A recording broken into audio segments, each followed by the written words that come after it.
कर्म, उपासना व ज्ञान या कांडत्रयाचे निरूपण करणारी ही गीता गीता नसून एक लहानशा आकाराची गोजीरवाणी मूर्तिमंत श्रुतीच आहे आणि ती जणू गीता पद्यरूप श्लोकात्मक रत्नांची लेणीच लिहिली आहे। हे असो, अशी जी ही कांडत्रयात्मक गीतारूपी श्रुती मुमुक्षुने मोक्षरूपी जे एकच फल ते अवश्य प्राप्त करून घ्यावे असा गरजून डांगोरा पिटून सांगत आहे। त्या मोक्षाचे साधनीभूत जे ज्ञान, त्या ज्ञानाशी सदैव वैर करणारा जो अज्ञान वर्ग, दंभादी दोष समुदाय, तो 16व्या अध्यायामध्ये सांगितला आहे। तो अज्ञान वर्ग रूपी जो वैरी, तोच आपल्या स्वरूपस्थितीच्या अंतिम साध्यापर्यंत पोहोचवणारा शास्त्ररूपी सांगाती घेऊन जिंकावा असा हा निरोप देवाने जेथे सांगितला आहे, तोच या गीतेतील 17वा अध्याय होय। अशा प्रकारे पहिल्या अध्यायापासून तो 17व्या अध्यायाच्या अखेरपर्यंत देवांनी आपला निश्वास रूप म्हणजे श्वासापासून अनायासाने अभिव्यक्त झालेला जो वेद, तो स्पष्ट विवरण करून दाखवलेला आहे। त्या सर्व एकूण 17 अध्यायातील संपूर्ण अर्थमात्राच्या तात्पर्याचा विचार सांगितला आहे, तो हा शेवटला 18वा अध्याय होय। हा सर्व अध्यायांच्या कलशस्थानी आहे। अशा प्रकारे 700 श्लोकांच्या संख्येने सिद्ध युक्त असलेला असा हा श्रीमद भगवद्गीता रूपी प्रबंध काव्य ग्रंथ म्हणजेच अवधार्याने अधिक संपन्न व अधिक श्रेष्ठ होऊन अवतीर्ण झालेला मूर्तिमंत वेदच आहे असे समज। वेद मूळचा संपन्न तर खरा, परंतु त्याच्यासारखा कृपण दुसरा कोणीच नाही।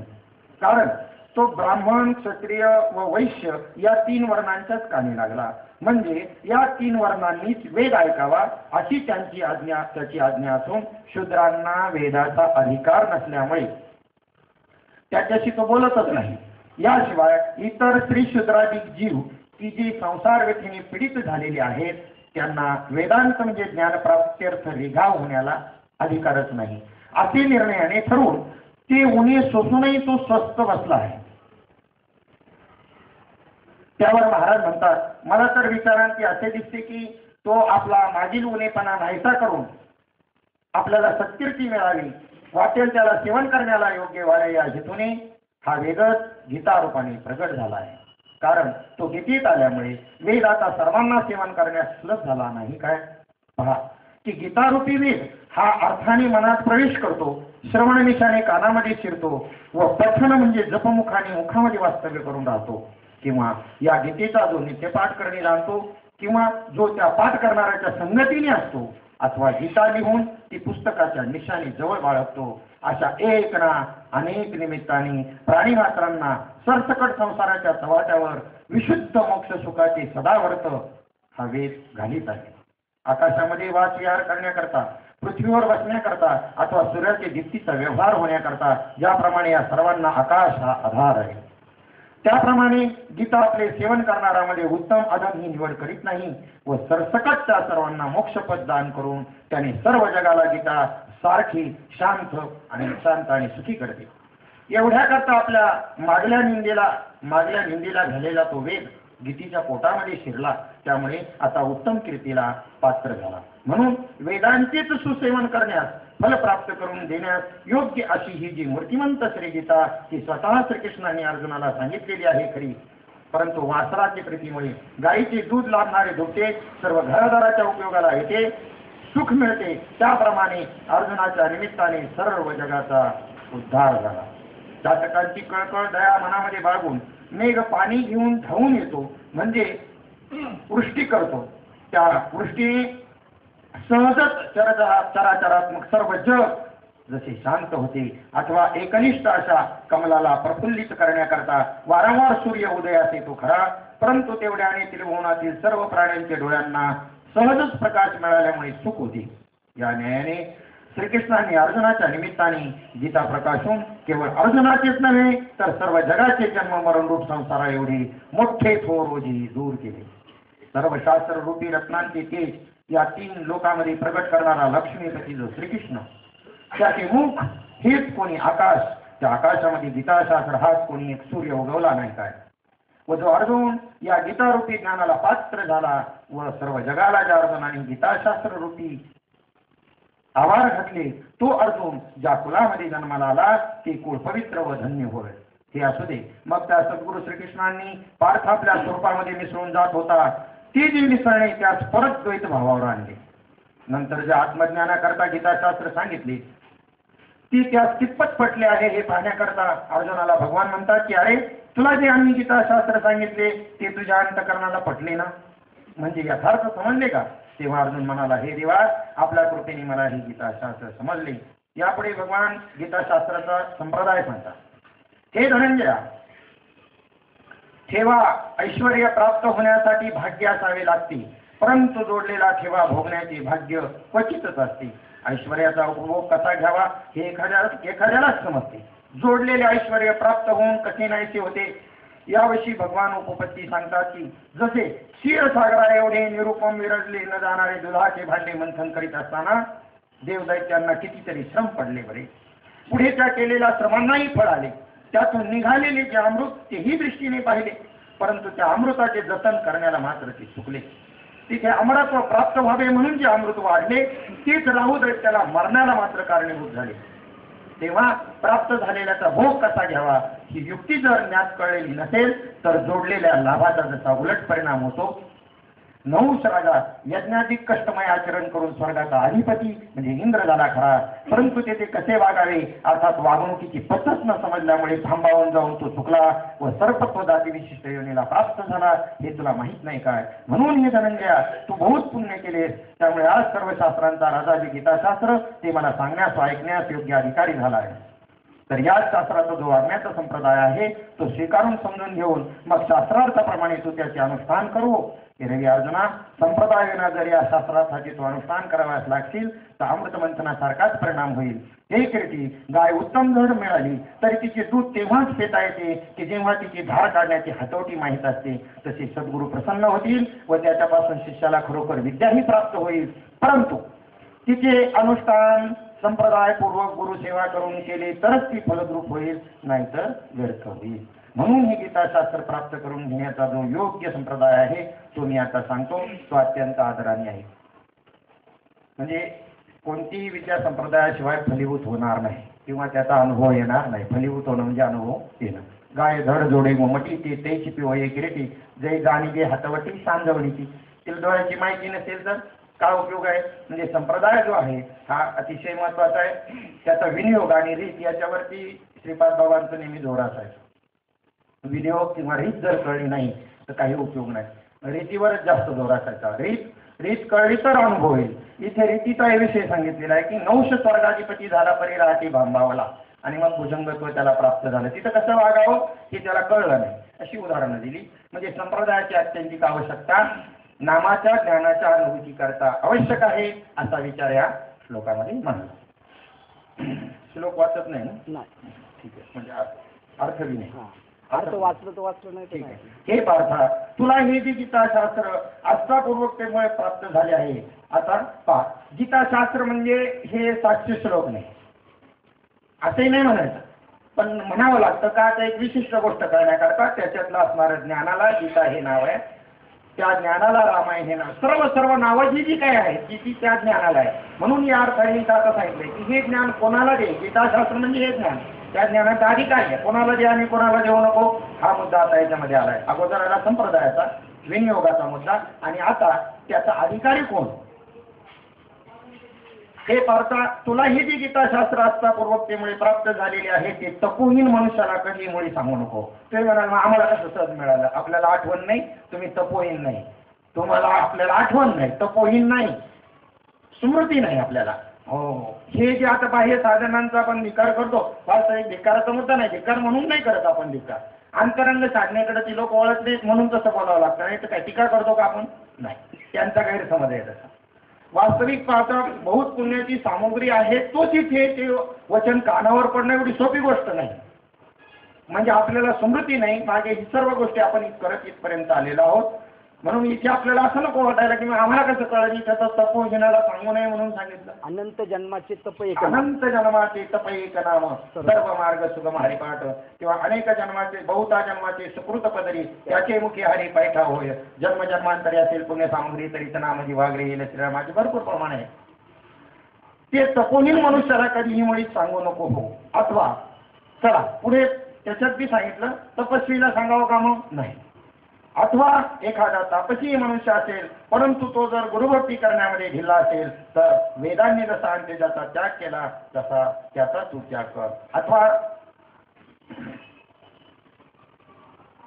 जसा कावळा वृद्ध असला तरीही त्याला यज्ञाचा अवशिष्ट प्रसाद पुरोडावस जसा घालीत नाही तसे हे गीताशास्त्र गुरु भक्तीहीन असेल तो मग कितीही मोठा तपी असे ना कशा तापसालाही सांगू नको. किंवा एखाद्या शरीराने तपही करीत असेल एखादा व गुरु व देव यांचे ठिकाणी भक्तिभावाने भजती आहे परंतु श्रवणाची जर त्याला इच्छा नसेल तर तप व गुरुभक्ती या मागील दोन अंगांनी या जगतामध्ये तो खरोखर योग्य असेल तरी पण श्रवणाची इच्छा नसल्यामुळे तो गीताशास्त्र ऐकण्याला योग्य अधिकारी नाही. आणि ह्या दोन गोष्टी ज्या पाळल्या महात्म्यानी की त्या ठिकाणी जर त्या ठिकाणी ऐकण्याचा अधिकारी ऐकायची जरी इच्छा नसेल तर नाही मग त्याला विचारायचं कशा करता हे करता तुम्ही हे म्हणतात म्हणून का नाही म्हणजे त्याचं मुमुक्षुत्व पाहायचं कशा करता मला घालता या शब्दात त्याचं मुमुक्षुत्व पाहायचं एवढाच अधिकार एवढा महत्वाचा आहे हा पाहायला पाहिजे. दुसरा जामीन पाहिजे. या दोन गोष्टीला ऑप्शन नाही दिला त्यांनी. त्या दोन गोष्टी महत्वाच्या आहेत. मोठी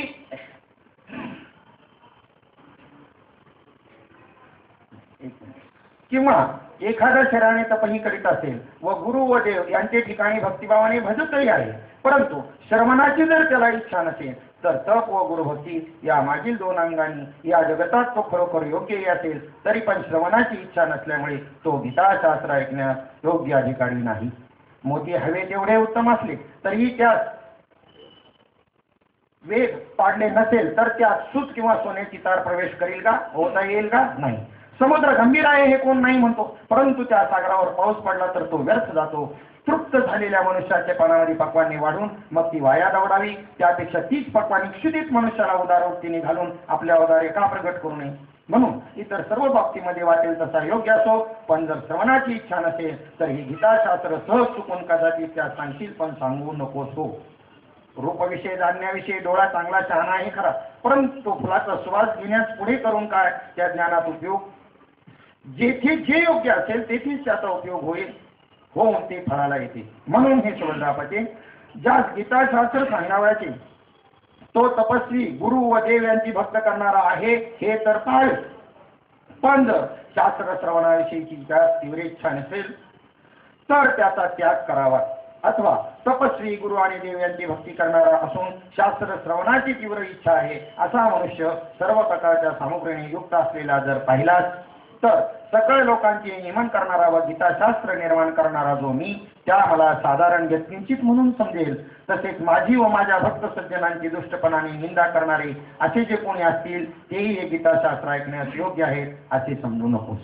म्हणजे पहा की ज्याच्याकडून ते ग्रहण करायचं त्याच्याबद्दल त्यांना काय म्हणायचे आदर आणि श्रद्धा असायला पाहिजे तर ती फलद्रुप्तीला कारणीभूत ठरते. आणि दुसरी गोष्ट जे संत आहेत त्यांची त्याच्याकडून काय होता कामा नये. संत कधी आपल्या वक्तृत्वातून वजा होता कामाचा नाही. बाकी देव वजा झाला तरी चालेल काही नाही बिघडत त्याने पण संत वजा होता कामाचा नाही. अधिकारी म्हणजे संत हा कधीच वजा होता कामाचा नाही. त्याची इतर सर्व सामुग्री कशी आहे म्हणशील तर रात्रीची दिव्याचे ज्योतिशिवाय तेल व तेलने भरलेली ठाणवही जशी व्यर्थ असते तशी ती समजावी. ज्याप्रमाणे एखाद्याचे शरीर गोरेपान आणि करणी असून त्याशिवाय त्याच्या अंगावर दागिनी घातलेली आहेत पण ते शरीर फक्त एका प्राणाने आणि जीवाने रहित असावे. प्राणच नाही काय उपयोग आहे का. शरीर बी चांगलं आहे दिसायला अलंकार बी अंगावर घातले पण प्राणच नाही. सोन्याचे सुंदर व स्वच्छ घर निर्माण केले आहे पण त्याचे दार मात्र नागिनीने अडवलेले आहे किंवा उत्तम दिव्याने तयार केलेली आहे पण त्यात काळकूट विष मिसळलेले असावे अथवा अंतःकरणी कपटाने भरलेली मैत्री असावी. हे सर्व जसे व्यर्थ आहे त्याप्रमाणे हे बुद्धिमान अर्जुना जो माझी व माझ्या भक्तांची निंदा करतो त्याचे तप गुरुभक्ती व धारणा शक्ती ही व्यर्थ आहेत असे समज. देवाची जो निंदी देवाला निंदा केली देवाची तरी चालेल पण संतांशी जो वंदी तो नर नारायणी सरता होईल तो त्या भक्तीमध्ये सरता होईल पण देवाची जो वंदी आणि संतांशी जो निंदी तो नर आपदी आपदा पावे असं तुकाराम महाराजांचं प्रमाण. यास्तव हे धनंजया तो भक्त बुद्धिमान असून तपस्वी असला तरी पण जर माझी व माझ्या भक्तांची निंदा करेल तर बापा त्या गीताशास्त्राचा स्पर्श करू देऊ नकोस हो. निंदकाविषयी आणखी जास्ती काय तुला सांगावे. तो जरी ब्रह्मदेवाप्रमाणे प्रतिसृष्टी करण्याच्या योग्यतेचा असला तरी त्यालाही कौतुक आणि गीताशास्त्र देऊ सांगू नकोस. तेही पुण्यवान आहेत, सत्य लोकालाच जाणार आहे ते ब्रह्मदेव होऊन, एवढे पुण्य करणारे, पण ते सुद्धा अधिकारी नाही या ज्ञानाचे. म्हणून हे धनुर्धरा, ज्याने तपरूपी दगडाचा खाली बळकट पाया घालून त्यावर गुरुभक्ती रूपी जे देवालय पूर्ण बांधून तयार झाले आहे आणि ज्या मंदिराचा सर्वनिच्छा रूपी पुढील दरवाजा नेहमीचाच उघडा आहे व ज्या मंदिरावर आनंदारत्नाचा उत्तम पवित्र कळस बसवला गेला आहे, अशा उत्तम भक्तरूपी शुद्ध देवालयात गीतारूप रत्नेश्वराची प्राणप्रतिष्ठापूर्वक स्थापना कर, मग तू या जगात माझ्या योग्यतेला प्राप्त होशील. एक दृष्टांत सांगतात कीर्तनकार मंडळी की 3 मूर्ती सारख्याच दिसणाऱ्या, सारख्याच वजनाच्या, सारख्याच आकाराच्या, सारखे डिझाईन असणाऱ्या, कोणती लपवली आणि दुसरी दाखवली तरी तीच आहे असं म्हणेल, अशा सारख्याच, पण किंमत मात्र 5,000, 10,000 आणि 15,000. तेव्हा एका जाणकाराने विचारलं गिरायकाने, असं का? मग त्यांनी सांगितलं, एक तार घेतली, पहिल्या मूर्ती 5,000ची होती, तिच्या कानामध्ये घातल्याबरोबर या कानातून घातल्यानंतर या कानातून बाहेर पडली, नळी फुंकली सोनारी इकडून तिकडे, त्यामुळे म्हणले हिची किंमत 5,000 आहे.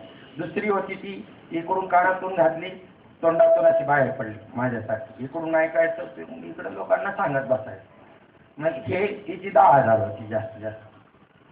नाही याचा वेगळा अर्थ करायला 10,000 सुपारी काय बाबांची. आणि 15,000ची जी होती ती मात्र कानात इकडून घातल्यानंतर ती अंतर्मुख होत होती, म्हणजे आत जायची, ती तार आत गेली म्हणजे अंतर्मुख होत होते. ऐकताना सुद्धा, सांगताना सुद्धा अंतर्मुखतेने सांगितलं गेलं पाहिजे. आता जे तुम्ही ऐकताय तेच माझे शब्द मला ऐकता आले पाहिजेत ना. काय झालं ना ऐकता यायला, काय झालं ना ऐकता यायला?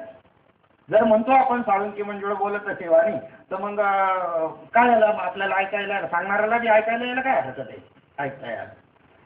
चला, अशा उत्तम भक्तरूपी शुद्ध देवालयात गीतारूप रत्नेश्वराची प्राण प्रतिष्ठापूर्वक स्थापना कर, मग तू या जगात माझ्या योग्यतेला प्राप्त होशील. कारण ओम या एका अक्षराच्या रूपाने अकार, उकार व मकार या 3 मात्रांच्या कुशीमध्ये जो ओंकार गर्भवासात अडकलेला होता, तो वेदांचे बीज जो ओंकार तो गीतारूप वृक्षाच्या शाखांनी विस्तार पावला आहे.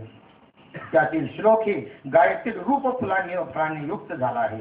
ती ही गायत्री प्रणवरूपी मंत्राचे रहस्य स्वरूप असलेली गीता, जसे आई विना स्तनपाना विना ज्या बालकाला स्तनद्वयास दुसरे जीवन साधन नाही, त्या बालकाला आईची गाठ घालून द्यावी, तसेच माझ्या भक्तांना भेटवतो, उपदेशितो, गीता परिचय करून देतो. प्रत्येक ग्रंथामधली जी काही रचना केलेली आहे, आता इथे गायत्री छंद आहे. मग असे ते जे छंद आहेत ना, त्याच्यामध्ये कर्त्याचं एक वैशिष्ट्य आहे की त्याच्या उच्चाराने सुद्धा नामस्मरणा इतकं फल मिळतं. प्रत्येक ग्रंथाचा जो काही महात्म्य सांगितलं किंवा ग्रंथाचे पारायण केल्यावर हे फळ मिळेल हे सांगण्याच्या मागचा त्या रचनेचा उद्देश तसा असतो. आणि म्हणून या ठिकाणी एक प्रकारे याचं हे करताना नामस्मरणच होतं पारायण करताना. तशी माझ्या भक्ताची जो याच्यामध्ये पुढे होई का अगोदर येऊन गेली असेल पहा, 7 बोलाचे नवे हे शास्त्र, संसार उजिनते शस्त्र आणि आत्मा अवतरविते मंत्र अक्षरी. 15 काय सांगितले? आत्मा अवतरविते मंत्र अक्षरी 15. चला, तशी माझ्या भक्तांची जो आदराने गीतेशी भेट करून देतो तो देह पाहतानंतर मद्रूपच होतो. आणि हे देहरूपी अलंकार धारण करूनही जो भक्त देहोपाधी दृष्ट्या माझ्याहून वेगळेपणाने असतो, तेव्हाही जीवाने व प्राणाने मला तोच अत्यंत प्रिय आहे. ज्ञानी, कर्मठ व तपस्वी ही जरी मला जाणणारी अंतरंग व निरनिराळ्या अधिकाराची माणसे आहेत, तरी त्या सर्वात तोच एक म्हणजे गीतार्थ जाणणारा मला जसा अत्यंत आवडतो. हे पांडवा, जो माझ्या भक्तजनांच्या समुदायामध्ये गीता शास्त्र सांगतो, त्याच्याप्रमाणे या संपूर्ण पृथ्वी तलावर मला दुसरा कोणीही प्रिय दिसत नाही. आणि आपण कोणाला श्रेष्ठ समजतो? जे योगी, तपस्वी, नुसतं ऐकून असेल तरी तो काही साधा नाही, लगेच प्रचाराला सुरुवात आपली ऐकून. आणि शास्त्र काय सांगते, शास्त्र पाहिल्यावर महत्व कळतं. गीता शास्त्र सांगणं, त्याच्यातलं ज्ञान सांगणं सामान्य गोष्ट आहे का? किती श्रेष्ठ आहे. केवळ ईश्वर जो मी त्या माझ्या प्रीतीनीत निरभिमानाने आपले मन स्थिर करून जो ही गीताशास्त्र माझ्या भक्तांना सांगतो, तो संत सज्जनांच्या सभेला भूषणच होतो. श्रोत्यांच्या अंगावर धारास फुटणाऱ्या कोवळ्या नवपल्लवाप्रमाणे रोमांच उभे करीत, मंद वाहणाऱ्या वाऱ्यामुळे हलणाऱ्या झाडाप्रमाणे त्याचे अंग शरीर आनंदभराने डोलवीत आणि मकरंद सुगंधोदकाने फुले जशी सर्वतात त्याप्रमाणे डोळे आनंदाश्रूने भरून आणीत कोकिळ पक्षाच्या सुमधुर स्वराप्रमाणे अंतकरण व कंठ दाटून येऊन भगवन नामघोष करवीत जणू काय माझ्या भक्तरूपी उपवनामध्ये हा गीता शास्त्र व्याख्याता रूपी वसंतच प्रवेश करीतो. गीता सांगणाऱ्याला वसंताची उपमा दिलेली आहे आणि श्रवण करणाऱ्यांच्या ठिकाणी तो हे अष्टसात्विक भाव निर्माण करण्याचं सामर्थ्य त्याच्या ठिकाणी असतं. आणि मग त्या ठिकाणी ऐकणाऱ्यांच्या वरती त्याचा होणारा परिणाम वसंत आल्यानंतर तो वसंत कसा दिसतो? वसंत म्हणजे लक्षणाने दिसतो. तशी ही लक्षणं तयार होतात. आपल्या जन्माचे सार्थक झाले, प्रल्हाद झाला असे त्या चकोर पक्षाला वाटवीत चंद्र जसा आकाशात उगवत असतो किंवा नवनवीन मेघ मोरांना जणू ओदितच प्राप्त होतात, तसा माझ्या प्राप्तीचा उद्देश अंतकरणामध्ये ठेवून जो संत सज्जनांच्या समुदायामध्ये गीता पद्य श्लोकरूपी रत्नांचा पुष्कळ वर्षाव करतो. अर्जुना, मग मागे होऊन गेलेले भक्त व पुढे होणारे भक्त यांचा विचार करून पाहिले असता त्यामध्ये मला तो गीता सांगणारा भक्त जितका आवडतो तितका दुसरा कोणीही निश्चयाने आवडत नाही. एक एक वाक्य आहे भगवंताचे साधे. किती आवडतो? मागे होऊन गेलेले पुढे होणारे बी सांगितले त्याच्यापेक्षाही जेवढे वक्त आहेत त्याच्यामध्ये गीता सांगणारा जो आहे तो मला अतिशय प्राणप्रिय आहे. अर्जुना, याप्रमाणे जो गीतेच्या अर्थाची संतजनांना मेजवानी करतो तो मला इतका आवडतो की त्याला मी आपल्या हृदयामध्ये धारण करून ठेवतो. माझ्या व तुझ्या समागमामध्ये जी ही संवादरूपी कथा म्हणजेच गीता वाढली ती या पृथ्वीवर मोक्ष साधने जगण्याकरता आणि तद्वारा मोक्ष मिळवून देण्याकरता चाललेली आहे. नाही का? प्रत्येक ग्रंथाचं वैशिष्ट्य आहे. बुद्धबाधा असेल तर नवनाथ लावा, पण मोक्ष मिळवायचा असेल तर गीताच पाहिजे. तो हा सकल अर्थ प्राप्त करून देणारा आपला दोघांचा समाज त्यातील पदाचा अर्थ विचार न करता जो केवळ आवर्तनच पठण करतो हे सुमती अर्जुना, त्याने ज्ञानरूपी प्रज्वलित अग्नीमध्ये मूळ अविद्येची आहुती देऊन मी जो परमात्मा त्या मला संतोषित केल्याप्रमाणे होते. अर्जुना, गीतेच्या अर्थाचा आढावा आणि अनुभव घेऊन जे शोधक ज्ञानी आहेत ते जिथे ब्रह्मस्वरूपाला पावतात तीच योग्यता तेच फल गीतेचे केवळ गायन पठन करण्याने वा वर्णन करण्याने त्यांनाही प्राप्त होते. गीतेचा पाठ करणाऱ्यांना गीतेचा अर्थ जाणणाऱ्यांप्रमाणेच ज्ञान प्राप्तीद्वारा फलप्राप्ती होते. कारण गीता माऊलीजवळ जाणते मूल व नेमते मुलासा घेत नाही. वास्तविकता असा अन्वयच सांगायला पाहिजे. म्हणजे माऊलींचा तरी उद्देश असाच नाही. वैशिष्ट्य सांगताना त्यांची युक्ती आहे. समर्थाची पंक्ती भोजने तळल्यावरला एकची पक्वांनी तैसा श्रवणे अर्थे पठणे मोक्षोक्ती लाभे. पण यातूनही अधिकारी निवडला अगोदरच्या ओळीमध्ये काय आपण याच्यावर चिंतन सांगत असतो. एक प्रदक्षिणा जपाच्या बाहेरून करिता या ज्या गीतारूपी प्रसादाला मंदिराला बाहेरून जपाच्या पारायण करणाऱ्यांचा विषय सांगितला. बाहेरून करिता या प्रदक्षिणा करणे, पारायण म्हणजे प्रदक्षिणा करणे. एक प्रदक्षिणा जपाची बाहेरून करिता या एक श्रवण निशी छाया सेविती याची. श्रवणाचे निशी वैसावे येऊन साम्राज्य. मग हे एक श्रवण निशी छाया सेविती याची या मंदिराची. एक अवधानाचा विधा. बरोबर का? अवधान म्हणजे साधी गोष्ट नाही. एकाग्र चित्त एक चित्त होऊन एक अवधानाचा विडा पाऊड घेऊन भितरा रिगती गाभारा अर्थ ज्ञानाचा. आणि ते या मंदिरातल्या गाभाऱ्यामध्ये आणि कोणता विडा घेऊन प्रवेश करतात? अवधानाचा. संपूर्ण एक चित्त होऊन ते निजबोधे उरावरी. ज्या तेनी कोणता संबंध दाखवला अगोदरच्या वेळेचा ते आता तेच म्हणायला पाहिजे होतं, पण त्यांना अन्वय साधायचा आहे. अन्वय का करायचा आहे? सर्वांना सामावून घ्यायचं. ते निजबोधे उरावरी भेटती आत्मया श्रीहरी. फक्त तेच बरं जे आतमध्ये अवधानाचा विडा घेऊन गेलेले आहे तेच म्हणजे आत्मरूप श्रीहरीला भेटतात. परी मोक्ष प्रसादी सरी सर्वाही आधी इथं पुन्हा अन्वय साधला. मग बाकीच्यांनी काय केलं असं म्हणजे आपली काही पात्रता नाही म्हणून त्यांच्याकरता पुन्हा सांगितलं तर त्यांना पण काय मिळेल? श्रवणे अर्थे पठणे आणि मग समर्थाची आपण ते भोजने असा विषय आला. म्हणजे कसा अन्वय साधला? म्हणजे नुसतं वाचतच राहावं असं आहे का? मग श्रीपाद बाबा म्हटले असते का असं कुत्रे काय कमी भुगतात याचा अर्थ निंदा आहे का? कळले नाही शब्द, बारीक विचार नाही केला, शब्द आणि वाक्य पकडले फक्त, महात्मा गमावला असता बऱ्याच जणांनी. मग आता काय होतंय सध्या? म्हणजे त्यावेळेस ती गोष्ट जर नवनाथ ग्रंथातल्या गोष्टीसारखं जर पाहिलं तर कानिपनाथाला गोपीचंद गुरु करायला निघाला आणि त्याच्या गुरुला निधीत गाडलंय. तीच कंडिशन आत्ताची. आता काही वेगळी कंडिशन नाही. त्यावेळेला शब्दावरी जवळल्या महात्मा. अशी कुठे भाषा असते का? काय असते का? आणि आता ते कळलं महात्मा होता म्हणून. आता कोणाकडं यांच्याकडे सण येणार सांगणार आम्हाला सांगायचं नाही. म्हणजे तशीच गोष्ट झाली ना, जालिंदरला कशात टाकलं गळतेमध्ये आणि काने पण त्याला गुरु करता येत. चला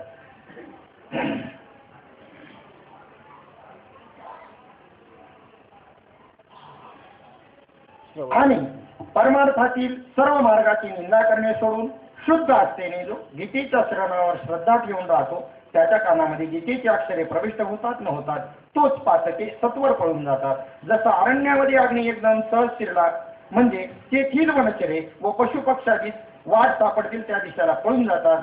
अथवा उदयाचळावर सूर्य झळकल्याबरोबर जसा आकाशामध्ये अंधार पार नाहीसा होतो तसा गीतेचा गजर घोष कानरूपी महाद्वाराने अंतःकरणात गेल्यावर सृष्टीच्या आरंभापासूनची पापे नाही तशी होऊन जातात. आता गीता गीता गीता वाची जे वदती नाही पुनरावृत्ती ते येणार याचा काय अर्थ करणार आपण आणि बसेल ना गीता गीताच म्हणत बसेल चुकीचं आहे का नाही. प्राथमिक बरोबर आहे त्याला निदान गीता गीता गीता काय हे सुद्धा ज्याला माहित नाही तर त्याला गीता गीता म्हणता म्हणताच या गीता काय हे वाचाकडे येणार आहे ना तो. पण गीता गीता म्हणतच बसला तर जमेल नाही का. असा भाग आहे की ते सर्वांना सांभाळावा लागते. प्राथमिक पासून तर डिग्रीपर्यंत मास्टरपर्यंत म्हणून असं अन्वय साधला जातो. आणि अधिकारी सांगताना सुद्धा जपून अधिकारी सांगतात. अशा रीतीने पुढील जन्म परंपरात्मक वेली सर्व कुल पवित्र स्वच्छ होऊन ती केवळ पुण्यरूप होते. याही पेक्षा त्याला अलोट फळ प्राप्त होते. कारण या गीतेची जितकी जितकी अक्षरे कर्णद्वाराने अंतःकरणामध्ये प्रवेश करतील तितके पूर्ण अश्वमेध केल्याचे पुण्य लाभते. अश्वमेध यज्ञ करणं सोपं आहे का. कितीही संपत्तीवान जरी असला तरी पुराण जर आपण वाचली तर त्याची संपत्ती अपुरीच ठरते अश्वमेध पुरा करायला. वर्षभर हत्तीच्या सोंडेची गावठी गाय आता दुर्मिळ आहे आणि तिच्या दुधापासून बनवलेल्या तुपाची वर्षभर हत्तीच्या सोंडेची धार यज्ञामध्ये होमामध्ये चालू ठेवायची. आता सांगा की त्या ठिकाणी किती धन संपत्ती पुरी पडेल अश्वमेध करायला. मग त्यांना युद्ध करावं लागायचं आणि मग खंडणी मागावी लागायची. तेव्हापासून आता ह्या खंडण्या ज्या चालल्यात ना आता ते तेव्हापासूनच्या पद्धती आहे त्या खंडण्या मागच्या. आणि मग तो यज्ञ मग घोडा सोडला जायचा जर शक्ती असेल त्याने तो नाही तर मांडलिक तो खंडणी द्यायची. मग अश्वमेध यज्ञ करणं कोणाला शक्य आहे आजच्या काळामध्ये. सोपी गोष्ट आहे का. आता तर राजेशाही राहिलीच नाही पण लोकशाहीच जरी समजा एखाद्याकडे असेल 11 पिढ्यांना पुरणारी संपत्ती तरी सुद्धा वर्षभरामध्ये संपून जाईल पूर्ण होणार नाही नक्कीच. पण जर या ठिकाणी गीता पाठ जर केला गीता जर श्रवण केली गीतेचं ज्ञान जर प्राप्त केलं तर किती सोपं आहे. अश्वमेध यज्ञापेक्षाही जास्त पुण्य प्राप्त होईल. कोटी कोटी यज्ञ कोटी कोटी यज्ञ नित्य जाता नेम आणि एक हरिनाम जपता घडे. म्हणून गीतेच्या श्रवणाने पापे नाहीतशी होऊन जातात व धर्माची वृद्धी होते व त्या योगाने शेवटी स्वर्गाचे राज्य ऐश्वर्य उपभोगावास मिळते. असा जो पुरुष तो माझ्या प्राप्तीस येण्यासाठी पहिला मुक्काम स्वर्गलोकी करतो. मग तिथे त्याला वाटेल तोपर्यंत भोग्य सुख भोगतो आणि नंतर मला जेवण मिळतो. कारण मोक्षाकरता नरदेह दिलाय पण मोक्षाची इच्छा कोणालाच नाही. ही कंडिशन आहे. म्हणून यांना ही फलं सांगावी लागतात. वेदाला गीतेला स्वर्ग मिळेल बरं का तुम्हाला. म्हणजे हा अभिलाषी आहे ना पण मग त्याच्या अधिकाराने सांगितलं ना मग कधीतरी स्वर्गाच्या अपेक्षेने हे वाचता त्याला लक्षात येईल अरे हे स्वर्ग सुख जे आहे ना हे तुच्छ आहे. स्वर्ग नरक या वाटा चोरांची आहे हे वाटेल ना त्याच्यामध्ये आणि मग मोक्षाकडे जाण्याची इच्छा होईल ना त्याला. असं अशी गोष्ट आहे. म्हणून वेदाने किंवा गीतेने हा जो काही फल सांगितलेलं आहे हे फल यथार्थ फल नाही. कोणाकडून सांगितलेलं फल आहे हे याच्याकडून सांगितलेलं आहे. कुणाकडून हा विषय महत्वाचा आहे ना. कुणाकडून सांगितलेलं आहे फल अभिलाषी माणसा वेदाकडून सांगितलेलं फल आहे का. वेदाने जरी सांगितलं गीतेने जरी सांगितलं तर त्यांच्याकडून फल सांगण्यात आलेलं आहे का समोरचा कोणीतरी गृहीत धरून त्याच्याकडून फल सांगण्यात आलेलं आहे. समोरचा गृहीत धरून त्याच्याकडून सांगितलं. काय म्हटलं तुम्ही अभिलाषी लोकांकडे अभिलाषी लोक असा जो पुरुष माझ्या तिकडनं ठेवू काही नाही काय नाही जरा कसं घ्यायला घेतलं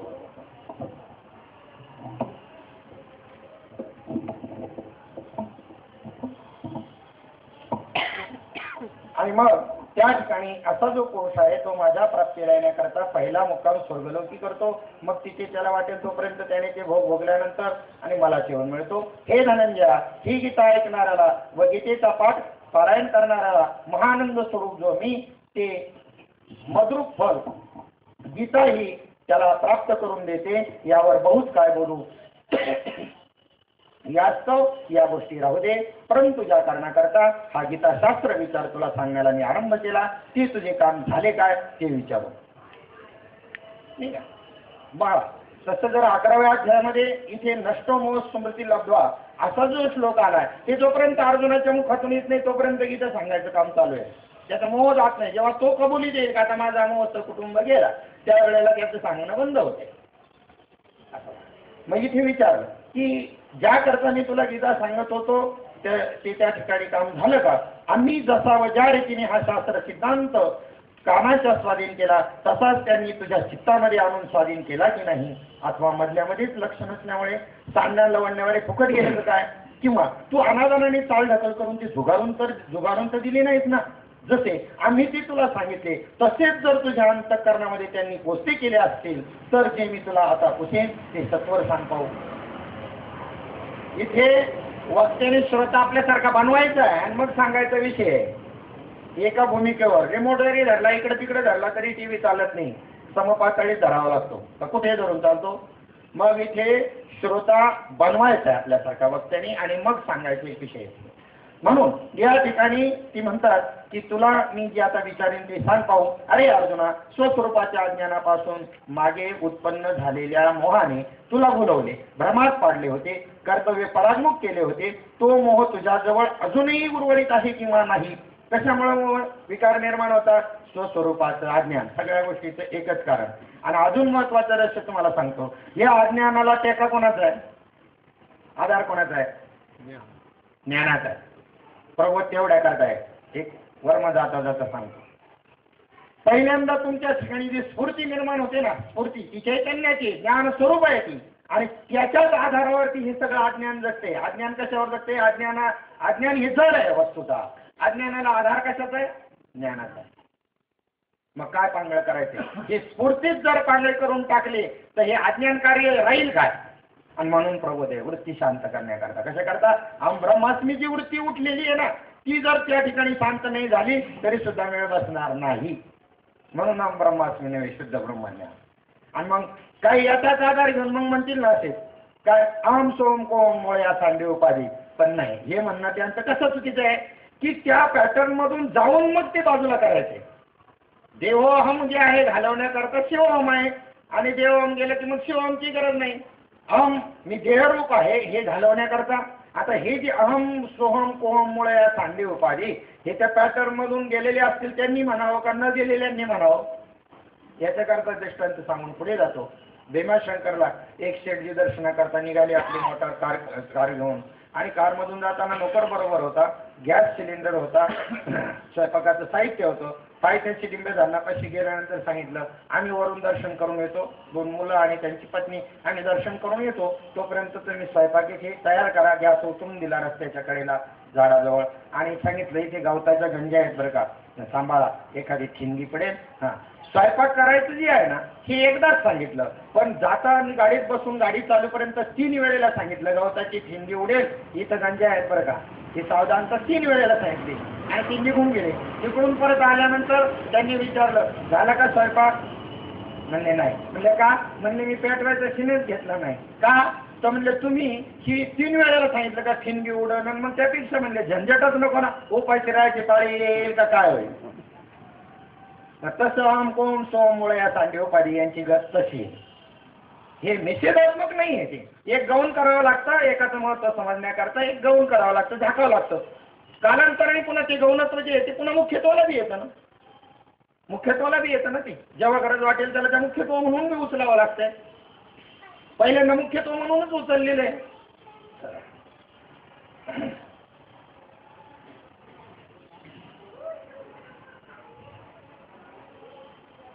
जसे आम्ही जे ते तुला सांगितले तसेच जर तुझ्या अंतःकरणात त्यांनी पोचते केले असतील तर जी मी तुला आता पुसेन ते सत्वर सांग पाहू. अरे अर्जुना, स्वस्वरूपाच्या अज्ञानापासून मागे उत्पन्न झालेल्या मोहाने तुला भुलवले, भ्रमात पाडले होते, कर्तव्य परागमुख केले होते. तो मोह तुझ्याजवळ अजूनही उर्वरित आहे किंवा नाही. फार किती विचारित बसू. तू आत्मस्वरूपाच्या ठिकाणी अद्यापही काही पाप पुण्य पूर्वीप्रमाणे करता वा करता यापैकी काही स्वतःच जाणतो आहेस काय एवढे सांग म्हणजे झाले. अर्जुना, हा निजानंद ऐक्यरूपी रसाने पूर्ण विरघळून जाईल. म्हणूनच देवांनी या प्रश्नाच्या निमित्ताने त्या भेदबुद्धीच्या अवस्थेत आणला. भेदबुद्धीला काय आणला? वास्तविक पाहता अनुभव हा अद्वैतामध्ये आहे, पण त्या अनुभवाचा आनंद पुन्हा अद्वैतात नाही. त्याकरता पुन्हा द्वैत स्वीकारावं लागतं. नको ब्रह्मज्ञान आत्मस्थिती भाव हे काय स्वीकारावं लागतं? अनुभव जो आहे हा अनुभव अद्वैतामध्ये, द्वैतामध्ये अनुभव कसा येईल? पण त्या अनुभवाचा आनंद लुटण्याकरता द्वैत स्वीकारावा लागतात. त्याला द्वैत म्हणता येईल का? हे काल्पनिक आहे, याला द्वैत म्हणताच येणार नाही, पण ते स्वीकारावं लागतं. त्याकरता बाबा सांगायचे की तुम्हाला दुसऱ्याच्या खांद्यावर बसता येईल, पण स्वतःच्याच खांद्यावर बसता येईल का? नाही. मग असंच सुख भोगायचं. मुलाला नटवताना आई काय करते? स्वतःच नटत असते. मुलाला काय कळतं? ते जाणते का? त्याला काय कळतं? ते तर अज्ञानीच आहे, पण त्याच्यातून आनंद काय घेते? तसा आनंद भोग नाही. म्हणून देवाने या प्रश्नाच्या निमित्ताने त्याला भेदबुद्धीच्या अवस्थेमध्ये आणला. कारण जर हा विरत गेला आणि स्वस्वरूपाशी ऐक्य होऊन पावला तर हे मी सांगू कोणाला? आणि हा आनंद दोघे उपभोगतात, सांगणारा आणि ऐकणारा दोन्ही. इथं द्वैत सांभाळलेलं आहे. कारण पार्थ पूर्ण ब्रह्मस्वरूप झाला तरी पण आपले पुढील कार्यार्थ साधण्यासाठी म्हणून श्रीकृष्णनाथ त्याला कल्पित उपाधिकृत भेददशेची मर्यादा उल्लंघू देत नाही. कल्पित भेद आहे हा. कोणता भेद आहे? हा काय वास्तव भेद आहे? आता पहा, खडी साखर जी आहे, खडी साखर जी आहे, तर खडी साखर ही खडी साखरेची जी गोडी आहे, ही गोडी आणि खडी साखर वेगवेगळी नाही. मग इथे वास्तविक पाहता तसं पाहिलं तर जग आणि देव वेगळं नाही, पण मग कल्पित भेदाने व्यवहार चालतो. त्याला जीवनमुक्त म्हणतात. कोणती दशा प्राप्त होते आपल्याला या ज्ञानाच्या अनुभवानंतर? जीवनमुक्त दशा. सुखी संतोषानं यावे, दुःखी विषादानं बजावे कशा. आणि एक विजयमुक्त अवस्था. विजयमुक्त अवस्था तो वृत्तीवरच नसतो, वाहनावरच नाही. आपल्याला तो जास्त श्रेष्ठ वाटतो, पण शास्त्राने इथे सुद्धा सांगितलंय जीवनमुक्त सर्वात श्रेष्ठ. विजयमुक्त म्हणजे योग्यासारखं त्याचं कल्याण झालं. आपण तरी नवे नवलन उद्धरेल कुळानिकाची. यथार्थ अनुभवात काही फरक नाही दोघांचे, पण तरी सुद्धा तो अनुभव घेऊन आणि त्या ठिकाणी जगताच्या उद्धाराकरता तो प्रयत्न करत असतो. त्याला वाटत असतं आपण याच्यामध्येच पडून राहावं. त्याला काय मोठं हे काय हे वाटतंय का? नाही. पण ही अतिच्च अवस्था आहे की तो आनंद, ती अवस्था घेऊ नये आणि तो त्या ठिकाणी जगताच्या कल्याणाला प्रवृत्त होणं ही सामान्य गोष्ट नाही.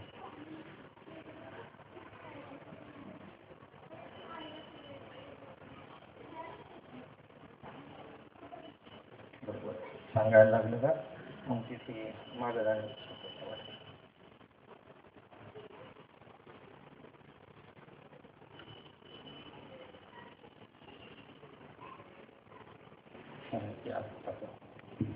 पाप पुण्याची तुला अजून जाणीव आहे का? पाप पुण्याची तुला अजून जाणीव आहे का? पूर्ण विरघळून जाईल. म्हणून देवांनी या प्रश्नाच्या निमित्ताने त्याच भेदबुद्धीच्या अवस्थेमध्ये आणला. कारण पार्थ पूर्ण ब्रह्मस्वरूप झाला तरी पण आपले पुढील कार्यार्थ साधण्याकरता म्हणून श्रीकृष्णांना त्याला कल्पित आणि उपाधिकृत भेददशेची मर्यादा उल्लंघू देत नाही. एरवी सर्वज्ञ जो श्रीकृष्ण, त्याला आपल्या उपदेशाचे करणे म्हणजे परिणाम समजत नव्हते काय? परंतु यावरील सांगितलं त्याने कशाला विचारायचं? न तुझा मोह गेला काय? त्याला कळत नव्हतं का? न सांगता तुम्हा लक्षणावरून कळतंय.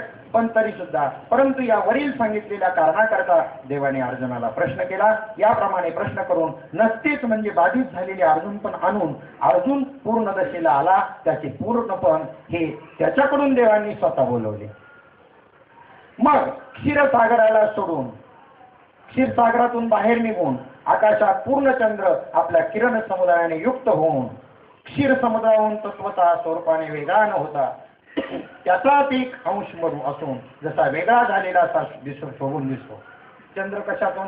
जे 14 ज्या वेळेला समुद्रमंथन केलं त्याच्यामध्ये 14वर एक रत्न आहे चंद्र, पण त्याच्यातच राहायला पाहिजे होतं त्याने, पण त्याच्यातून वेगळ्या आकाशामध्ये शोभून दिसतो आणि पुन्हा जगताच्या कल्याणाकरता कारणीभूत ठरतो. त्याला आनंद त्या समुद्र रूप राहण्यामध्ये जास्त आनंद आहे. त्याचं स्वरूप आहे समुद्र, त्यात राहण्यात त्याला जास्त आनंद आहे. परंतु वेगळे राहणारे जगताचं कल्याण होत आहे ना, म्हणून तो त्या आनंदाला सुद्धा बाजूला सारून वेगळा राहतो आणि त्याच्यातून जे अमृत श्रवण होत असतं. म्हणून काल कोजागरीमध्ये आपण जे काही दुधाचे सगळीकडे हे केले की नाही, आणि त्याच्यामध्ये ते अमृत पडतंय. आता हे वास्तविकता विचार केला तर ती अमृताकरता हे करण्याकरता चकोरच पाहिजे.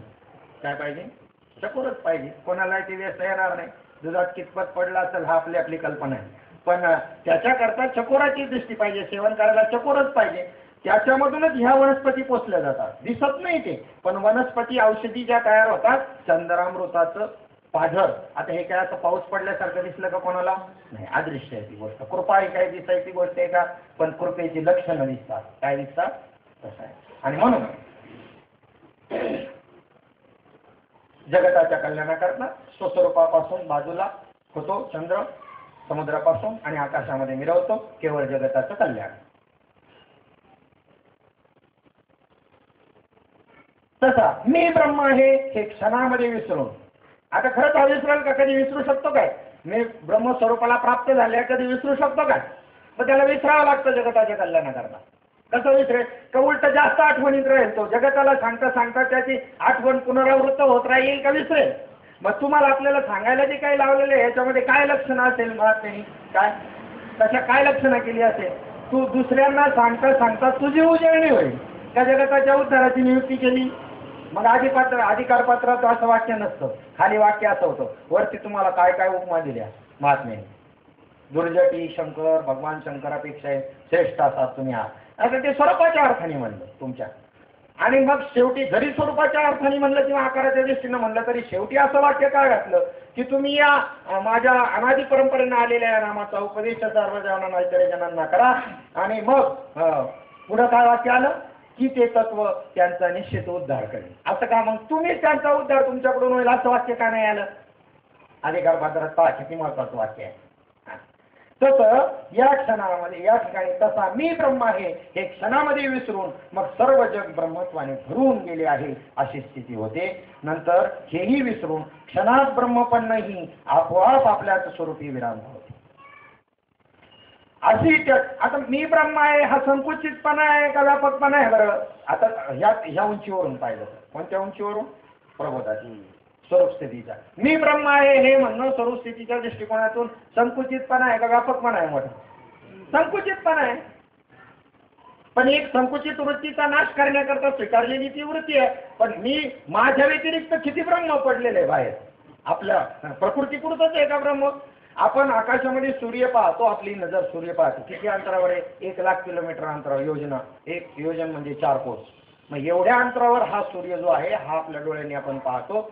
पण तो सूर्य पाहत असताना सूर्य आणि डोळ्यामध्ये काय आहे याच्याकडे लक्ष आहे का आपलं? सूर्य आणि डोळ्यामध्ये काय आहे? काश आहे, पोकळी आहे, याच्याकडे लक्ष तरी आहे का आपलं? मग मी ब्रह्म आहे हे म्हणत असताना इतर जे काही ब्रह्म नटलेले आहे याच्याकडे आपली वृत्ती कुठे आहे? हे ध्यानामध्ये तरी आहे का आपलं? आणि म्हणून त्यांनी सांगितलं की अशी त्याची कधी मी ब्रह्म आहे अशी स्थिती व्हावी व पुन्हा क्षणमात्रामध्ये ती स्थिती स्फूर्ती नाहीशी व्हावी. तो या देवाच्या प्रश्नामुळे मी अर्जुन आहे या नावाने मोठ्या कष्टाने देहाच्या सीमेवर म्हणजे देहभानावर उभा राहायला आला. आता आपण इकडून तिकडे जातोय, तो तिकडून इकडे आला ना ऐकण्याच्या वृत्तीवरती. आपण जे हो मी दे आहे ही वृत्ती कडून मी ती घालवण्याकरता मी ब्रह्म आहे हे वृत्ती घेतोय आणि ब्रह्मत्वाकडे जातोय. तीही वृत्ती मग मावळते. पण पुन्हा जे भानावर येण्याकरता मग कसं करावं लागेल? याच्या उलट क्रियेने येईल. तशी अर्जुनाची स्थिती झालेली आहे. मग त्यामुळे तिथे काय त्या ठिकाणी अवस्था झाली त्याची पहा. अष्टसात्विक भाव अर्जुनाची जागे झाले. मग थरथर कापणाऱ्या तळहातांनी अंगावरील उभी राहिलेली रोमांच दडपून सर्व अंगावर आलेली घामाची बिंदू जिरवून प्राणवायूच्या क्षोभात्मक वाढण्याने डोलत असलेल्या अंगाचाच टेका देऊन व कंठ सद्गलित झाला होता. तो हे सर्व विकार व हालचाल विसरून स्तब्ध राहिला. दोन्ही नेत्रांच्या कडातून वाहत चाललेल्या प्रेमाश्रू धारा लोट त्यास आवरून मग पुसून टाकल्या. नाना प्रकारच्या उत्कंठाच्या भराने कंठामध्ये चीत दाटत होती. त्या उत्कंठा हृदयामध्ये दाबून व वाटाची विस्कळीत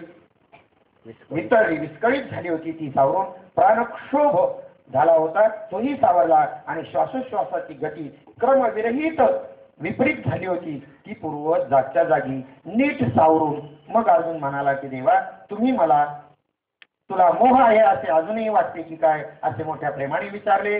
तर तो मोह माझ्यापासून आपल्या कुटुंबासह ठाव ठिकाण अज्ञानासह सोडून गेला. म्हणजे मोह जाण्याची प्रक्रिया सुद्धा या ठिकाणी सांगितली. अष्टसात्विक भाव निर्माण झाल्याशिवाय या गोष्टीचं मेळ बसू शकत नाही. सर्व साधू संतांना जर विचारलं, भरपूर प्रमाण आहे. नामदेवरायांचं एक प्रमाण आहे की पुलक धर्म रोमांच जवरी नाही उठले, अशी अवस्था जोपर्यंत झाली नाही, सजळ नाही झाले नयन जव, हरिभक्तीचे सुख कळले जे म्हणती. आणि अशी अवस्था न होता हरिभक्तीचं सुख आम्हाला जर कळलं कोणी म्हणत असेल, लटके बोली जाती उभय लोके, तिथे अंडरलाईन करायला लाल रेषांनी की ते खोटं बोलतात, आम्हाला हरिभक्तीचं सुख कळलं असं जे म्हणत असतील, अशी अवस्था झाल्याशिवाय ते खोटं बोलतात. एक पुराव्यावर पडेल तसे पाहिजे तर जास्त पुराव्याची बी गरज नाही, पण पहा नाही किती दडदडीत म्हटलं. कोण? ज्याच्या ताटात देव जेवत होता आणि कीर्तनात नाचत होता. आपण तर जास्तीत जास्त कीर्तन करत असतील हे बाकी, पण ज्याच्या ताटात देव जेवत होता आणि कीर्तनात नाचत होता, तिथं म्हणतात झाला हरिभक्त तरी आम्हा काय आटली ती सोय नाही कळू आली. हे अंतरंग लक्षण आहे, अंतरंग साधन आहे. अष्टसात्विक भाव निर्माण झाल्याशिवाय मोह जाऊ शकत नाही. आणि मग पुढे त्यांनी ही सांगितलं की या ठिकाणी अविद्येसह अज्ञानासह तो मोहसह कुटुंब निघून गेला. सूर्याने डोळ्याच्या अगदी जवळ येऊन अंधार दृष्टीला पडतो काय असे डोळ्याला विचारले तर विचारणे कोणत्या तरी गावी सरते होईल काय. तसे हे श्रीकृष्ण राया, तुम्ही आमच्या डोळ्याला प्रत्यक्ष दर्शन दिल्यावर तीच एक मोहनाशाली कोणत्याही कार्याला पुरेशी होणार नाही काय. नुसतं दर्शन आहे, कोणी कार्य दर्शनी अशी काय स्पर्शनी असं आहे ना, तो होई भागवतामध्ये होईल. कोणी एक नामस्मरणी दर्शने स्पर्शे दर्शनी स्पर्शनी कीर्तने एक तारेले नामस्मरणी अशी होई भागवतामध्ये. तशात तुम्ही आईपेक्षाही अतिप्रेमाने जे इतर कोणत्याही प्रयासाने साधनाने दुसरे कोणापासूनही जाणता येणार नाही ते ज्ञान तोंड भरून विस्तारपूर्वक सांगता. आता माझ्या ठिकाणी मोह अद्याप आहे किंवा नाही असे आपण काय विचारता. मी आपल्या स्वरूपाशी ऐक्य होऊन आज कृतकृत्य म्हणजे शोक विमुक्त कृतार्थ झालो आहे. काय माझी पूर्वीची स्थिती? मी अर्जुन आहे अशा अभिमानाने देहात्मक भ्रांतीने मोहामध्ये गुंतलो होतो. तो आपल्या रूपाशी ऐक्य पाहून त्यामुळे पाश विमुक्त आणि मुक्त झालो. म्हणून आता आपण पुसणे किंवा मी सांगणे या दोन्ही गोष्टी आपोआपच उर्वरित राहिल्या नाही. तुमच्या प्रसादाने प्राप्त झालेल्या आत्मबोधाने म्हणजे आत्मविज्ञानामुळे मी आपल्या ठिकाणी त्या मोहाचे मूळ म्हणजे अज्ञान शिल्लक राहू देणार नाही. आता ज्या द्वैतामुळे अमुकिक क्रिया करणे अथवा अमुकिक क्रिया न करणे हे भाव उत्पन्न होत होते, ते द्वैत मी सत्यत्वाने जाणत नसून या जगात सर्वत्र तुझ्याशिवाय दुसरे काहीही जाणत नाही. म्हणजे मी हे करील किंवा मी हे करणार नाही अशी एकाही वृत्ती मी आता स्पर्श करू देणार नाही. तू म्हणशील ते करेल. काय हे अनन्य शरण काय, हे महत्वाचं कळण आहे, हे महत्व कळण आहे त्यात सांगणार. याविषयी माझ्या ठिकाणी आता संशयाचे काहीच उर्वरित राहिले नाही. तर खरोखर जेथे स्वरूपाणी कर्म उरतच नाही ते ब्रह्मस्वरूप मी झालो आहे. तुझ्या कृपेच्या योगाने मला माझे आत्मस्वरूप प्राप्त होऊन आत्मस्वरूप संपत्तीमुळे माझे कर्तव्य समूळ निश्चितया नाहीसे झाले. परंतु आता प्रभू यावत जीवपर्यंत तुमच्या आज्ञेशिवाय मला काही एक कर्तव्य करावायचे असे उरलेले नाही. कारण पूर्वी जिज्ञासावस्थेमध्ये जी ब्रह्मवस्तू दृश्य नसून जिला दृश्य म्हणून पाहिले पण विचारपूर्वक पाहिले तर त्याच्या ठिकाणचा दृश्य भावच नष्ट होतो. तसेच त्याला द्वितीयत्वाने पाहिले तर त्याचा उपाधिकृत द्वैतात्मक गुरु शिष्य भावच नाहीसा करते. असे जे ब्रह्म ते एकच असून सर्व देश व्यापून सर्व काळा वाजित राहते. म्हणजे अगोदर ज्या वेळेला आपण द्रष्टाभाव स्वीकारतो, काहीतरी पाहायचंय म्हणजे पाहण्याच्या वृत्तीनं बसतो ना, ब्रह्म पाहण्याकरता अनुभवण्याकरता काहीतरी. आणि ज्या वेळेला ती वस्तूच होऊन जातो तर तिथे काय शिल्लक राहतं? द्रष्टाच शिल्लक राहत नाही, दृश्यही शिल्लक राहत नाही, त्रिपुटीच नाही. म्हणजे जे आहे ते सगळं जर परब्रह्म आहे अशी स्थिती तयार होते. म्हणून असे जे ब्रह्म ते एकच असून सर्व देश व्यापून सर्व काळ आबाधित राहते. ज्याचा आपल्याशी आत्मत्वाने संबंध झाला असता संसार बंद नाहीसा होतो. ज्याच्या आशेनेच इतर सर्व आशा नाहीशा होतात व जे भेटले असता आपल्या आत्मस्वरूपाच्या ठिकाणी सहजच सर्व भेटते. ते तुम्ही माझी सद्गुरुमूर्ती आहात की जी एकत्व भावाला साह्य करते व जिच्या करता तिच्यावरून अद्वैत बोधाचे उल्लंघन करावे लागते असे वाटते. अगोदरच्या ओळीमध्ये असं सांगितलंय की जो अनुभव सद्गुरूला प्राप्त झाला तोच जर त्या ठिकाणी ग्रहण करणाऱ्या शिष्याला प्राप्त झाला तर आता इथे तो गुरु झाला की नाही, मग गुरु शिष्य भाव राहिला का? तो राखतो तो मर्यादा म्हणून. परंतु त्या ठिकाणी हे द्वैत राहतं का? गुरुने गुरु त्या ठिकाणी शिष्य बनवू नये, गुरु बनवावं. काय बनवावं? गुरु बनवा. आपल्या आचाराची करतीतात का, म्हणजे याच्यामध्ये काय राहिलं, द्वैत राहतच नाही. हे कृष्णा, ज्याच्या कृपेने शिष्य आपल्याच स्वरूपाने ब्रह्मरूप झाला असता, त्याची पाप पुण्यात सर्व कर्मी कृत्याकृत्याचे प्रयोजनच नाही शिकली असता. अशा स्थितीत त्याने बोधानंतरही विधी किंकरत्व नसले तरीही बाधितानुवृत्तीने गुरुच्या मनोगताप्रमाणे त्याची निश्चिम सेवा करावी, एवढेच त्याचे कर्तव्य होते. त्याला कोणत्याही प्रकारे वेद विधी विधान नाही. ब्रह्मस्वरूपतेला प्राप्त झाल्यानंतर तरी सुद्धा एक गुरु आज्ञा म्हणून, सद्गुरू सांगतात म्हणून, आणि त्या ठिकाणी कर्माची रेखा तो ओलांडत नाही आणि त्या गोष्टीचं पालन करतो. नाहीतर त्याला कोणत्याही प्रकारे वेदही शिकवू शकत नाही, किंवा त्याने असं केलं पाहिजे तसं केलं पाहिजे हे त्या विधी किंकरत्व. तो का म्हणे, आम्ही विधीचे नाही, स्वयंभू आई ते केलो नव्हे, आम्ही घडवलेलं नाही, केलेलं नाही, ब्रह्मदेवाची बाप आहोत. पूजा ध्यान जप त्याची नाही. त्याला कोणत्याही प्रकारचे पूजा ध्यान जप करण्याची आवश्यकता राहत नाही. जे जे दृष्टी दिसे ते ते हरिरूप, आणि पूजा ध्यान जप त्याची नाही. पण त्याच्याही वर कडी करतात ते भक्त. आणि मग इथे जे माझे 3ऱ्या 4थ्या अध्यायामध्ये मला वाटतं श्रेष्ठ वडील जे जे करती तयाना देखे प्राप्तार्थ तरी झाले, जे निष्कामता पावले, प्राप्त म्हणजे ब्रह्मस्वरूप झाले, निष्कामता प्राप्त झाली, कोणती कामना नाही. जे खे प्राप्तार्थ झाले, जे निष्कामता पावले, तयाही कर्तव्य असे उरले लोकांना. कारण हे थवडीला जे जे करती तया नाम धर्म ठेवीती आणि एरतीची अनुष्ठिती सामान्य सकळ. माझं सांगू का अर्जुना, माझं सामर्थ्य काय तू पाहिलंच ना, मृत गुरुपुत्र आणला असं पवाडा तो ऐकलं की नाही, समोर घटना पाहिजे ना, पण तोही मी उगला कर्मी वरते, तो सुद्धा मी काय करतो. आणि मग हा कर्म संन्यास गीतेचा मुख्य आहे. संन्यासांना नीट संन्यास समजून सांगितला गीतेने. आणि किती स्पष्ट शब्दात माऊली ज्ञानोबारायचं संन्यासी आहे, म्हणजे जसे आता बाहेर संन्यासी आहेत तसे त्यांच्यापेक्षा वरचा संन्यास आहे त्यांचा उलटा. बाहेरच्यांमध्ये तो संन्यासत्व असेल का नाही, माऊलींनी सांगितलेलं 5व्या अध्यायामधला कर्म संन्यास योग, त्याच्यामध्ये ते सांगतात. सांगा म्हणे या संन्यास ज्याला तुम्ही म्हणता, ज्यांना संन्यासी समजता, त्यांच्या नाकाने काय श्वास घ्यायचं बंद झालंय. कोणत्या कर्माचा त्यांनी त्याग केला, त्यांनी कानांनी ऐकणं टाकलं, तर त्या ठिकाणी वाचन बोलणं टाकलंय. इथे कर्मा संन्यासाची किती व्याख्या उलगडून दाखवली हो स्पष्ट शब्दामध्ये. आणि मग कर्म टाकायचं असतील तर त्यांचा आग्रह जेवढे, मी म्हणतो त्यांचं फक्त तो आग्रहाच आहे. का कर्म टाकावी, कर्माचा कर्म फलाचा त्या कर्मण्येवा अधिकार असते, त्याच्यामध्ये कर्म करावीच लागतील, सोडून जाणार नका. त्या कर्म फलाचा त्याग करायला सांगितला. कर्मफलाचा त्याग म्हणजे कामधंदा करून पगार न घेणं, असं कोणी गैरसमज पसरवू नका किंवा करून घेऊ नका. त्याच्यापासून मिळणारे, ज्या कर्मापासून मिळणारे जे फळ आहे, सुख अनुकूल झालं तर सुख मिळणार, प्रतिकूल घडलं तर दुःख होईल, ते अंतःकरणाला लागून न घेणं याला म्हणतात निष्कामता. सुखी संतोषाने यावे, दुःखी विषादा न बजावे, लावा लाभ न धरावे म्हणा माझी, किंवा मी आणि माझी आठवण विसरली जयाची अंतःकरण, पारता तो संन्यासी धान निरंतर. हा कर्म संन्यास योग इथे सांगितलेला. गंगा समुद्राचा उपभोग घेण्याला गेली असता समुद्राची व तिची गाठ पडल्याबरोबर ती जशी समुद्र रूपच होते, त्याप्रमाणे ज्यांनी आपल्या भक्तांना आत्मपदाचाच आपला शेलका वाटा दिला, तो हे श्रीकृष्णा भेदरहित बुद्धीने व निर्निमित्त सेवा करण्याला योग्य असाच माझा सद्गुरू आहे. तर मग हा तुम्हाला ब्रह्मरूपता देण्याचा मजवर आपला उपकार आहे असे समजा. कारण पूर्वी तुमच्या व माझ्या एकरूपतेच्या आड मिथ्याभेदाचे प्रतिबंधक कवाड होते, ते तुम्ही नाहीसे करून उत्तम असे सेवा सुख गोड केले, ते मला मिळवून दिले. तर सर्व देवांचे राजे जे तुम्ही, ती मला जी आज्ञा कराल ती मी पाळीनच पाळीन. फार काय पण वाटेल ते करण्याविषयी मला आज्ञा दिली तरी तीही मी पाळेन. वाटेल ते मी विचार माझी बुद्धीच चालवणार नाही, याला अनन्य शरण म्हणतात. आता मला एखादं वाईट कर्म करायला तुझं जे सांगितलं ना, त्यातून पाप होणार आहे किंवा अतिशय वाईट कर्म आहे, तर ते सुद्धा मी माझं डोकं, याला अनन्य शरण म्हणतात. तू म्हणशील ते मी करीन, तर तीही मी पाळीन. वाटेल ते करण्याविषयी मला आज्ञा दिली तर तीही मी पाळीन. हे अर्जुनाचे भाषण ऐकून त्यामुळे देव सुखाने अति हर्षाने बोलून प्रेमाने नाचू लागले आणि म्हणाले की या विश्वाचे फळ साध्य जो मी, त्या मला अर्जुन हेच एक मनासारखे फळ लाभले.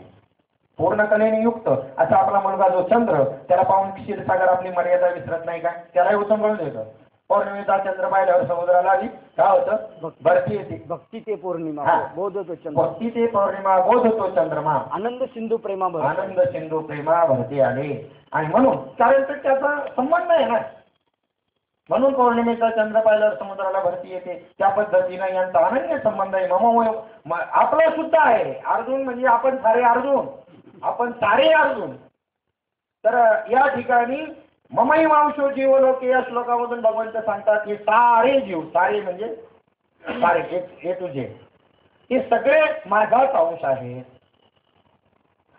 आणि म्हणून या ठिकाणी भगवंताला सुद्धा त्या ठिकाणी काय झालेले की अर्जुनाची आणि भगवंताची स्त्री कशी झालेली आहे. पूर्ण कलेने युक्त असा आपला मुलगा जो चंद्र, त्याला पाहून क्षीरसागर आपली मर्यादा विसरत नाही काय, म्हणजे भरती येत नाही काय, तर येते. असे संवाद रूप बोलल्यावर हृदयस्थपणे श्रीकृष्ण भगवान व अर्जुन या दोघांचे लग्न लागलेले स्वरूप ऐक्यतेला पाहून संजयही आनंदाने तल्लीन झाला.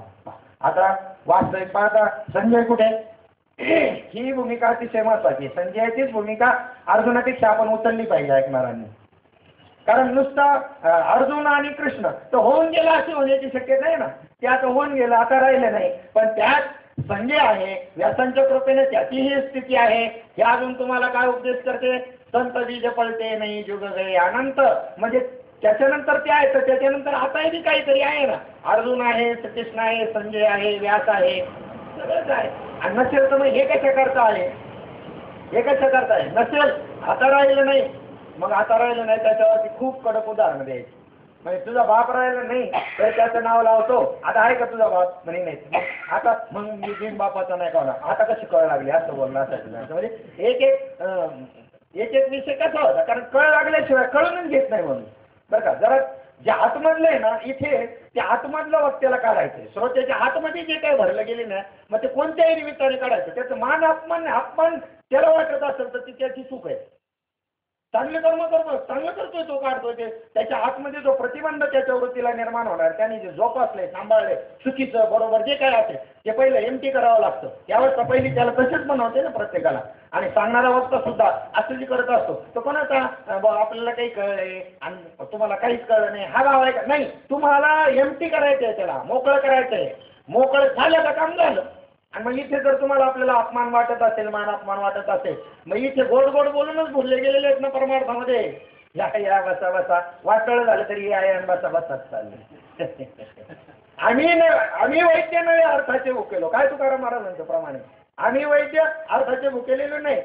कोणाचं आहे कोणाला हे द्यायला संतांची भूमिका तुका किंवा ते शस्त्रावरती काय प्रमाणे.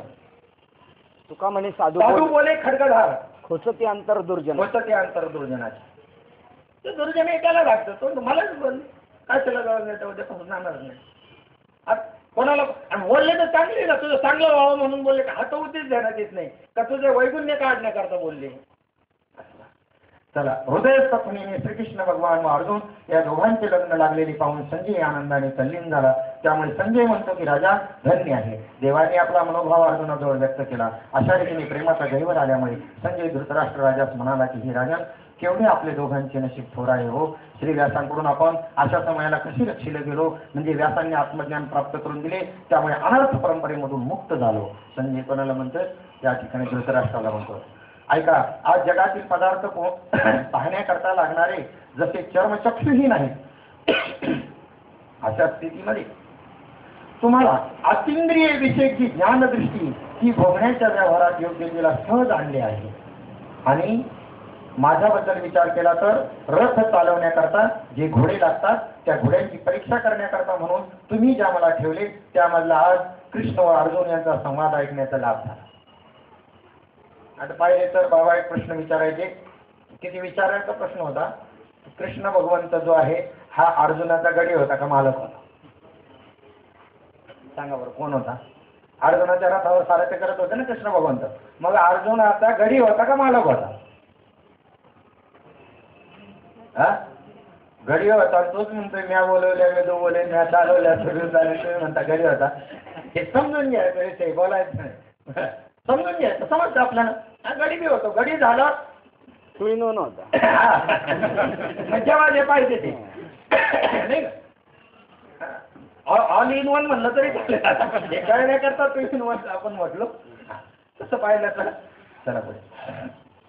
त्यातही वेळ कोणती म्हणाल तर युद्धाचा आणीबाणीचा घोर प्रसंग सुरू झाला आहे आणि दोन्ही पक्षाकडील योद्धे आज आपण नष्टच झालो आहोत. अशा वेळेस युद्धाला तयार झालेली असून जय व अपजय कोणाचाही झाला तरी तो आपलाच होय. एवढ्या युद्धासारख्या संकट समयी मजवर केवढा महान अनुग्रह हा की ज्यामुळे आज ब्रह्मानंद उघड उघड भोगवित आहे, आपल्या सोपभोग घ्यावयास सापडत आहे. असेही संजय बोलला. परंतु दगडावर चंद्राचे किरण पडले तरी जसा त्याला पाझर फुटत नाही तसा धृतराष्ट्र राजाच्या अंतःकरणावर मुळीच परिणाम झाला नाही. तर तो स्वस्तच बसला. मग इथे दैसा मैसान ठिकापुरा तैसा असे मसाडाला किती जरी मारलं तरी ते उठतच नाही पाण्यात एकदा बसलं जाऊन यासाठी. तशी या धृतराष्ट्राची कंडिशन आहे. मग इथे विषय तो या ही जी मध्येच मधून मधून तो म्हणतो ना, संजय मध्ये काय रे बोलतो, तुला नियुक्त केलं व्यासांनी की माझ्या आणि पांडुपुत्राचं काय झालं, कोणता विजय झाला, आता कोणीकडचं कोण मारला गेला, किती सैन्य राहिले हे सांगायकरता नियुक्त केलं ना. पहिलाच प्रश्न आहे आंधळा. धृतराष्ट्र उवाच धर्मक्षेत्रे कुरुक्षेत्रे समवेता युद्धवा मामका पांडवाश्चैव किंमत उर्वत संजय. आणि मग मधून ह्याची अवस्था ते प्रेम अर्जुनाचं किंवा भगवंताचं 9व्या अध्यायात आहे ना शेवटचा श्लोक की 7वे भावाने त्या ठिकाणी हा धृतराष्ट्र म्हणतो संजय मध्येच काय रे हे मांडलं काय म्हणतो. हा मग असे बरेच धृतराष्ट्राच्या अवलादी आहेतच की आजही त्याकडे कुठे गेलेले आहेत. त्यांची परंपरा आहे म्हणून तो देवाला अवतार घ्यावा लागते.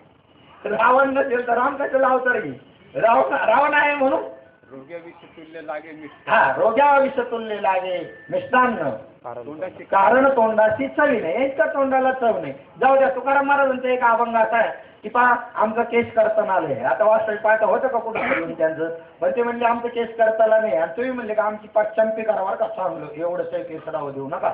मग आता तुमच्याकडून आम्ही पैसे घेणार आहे तर व्यवस्थित चमकी झाली पाहिजे की नाही. पण काय करावं म्हणजे तुमच्या डोक्याला झाले खाऊंद आणि धक्का खाऊन अशी लागत असेल. काय अभंग करावं बघा आता की काय साधे अभंग झाले आमचे. काय तुमच्या खौंडाला धक्का लागतो त्याला आम्ही काय करावं असं होतं. होतं ते अंतर दुर्जना. तुका म्हणे लासू फासू देऊ, तुका म्हणे लासू फासू देऊ डाव सुखाचा उपाव पुढे आहे. आता ते एखादा जर वैद्य जर असा असेल की एखाद्या ठिकाणी तुम्हाला असं गळू मोठं काहीतरी बँड आलेले आणि त्या ठिकाणी त्याला कापावंच लागेल, त्याचं ऑपरेशन करावं जावं लागेल. आणि तुम्ही म्हटलं का असं काही करू नका नक्की आपल्या औषध द्या, तो म्हणणार नाही.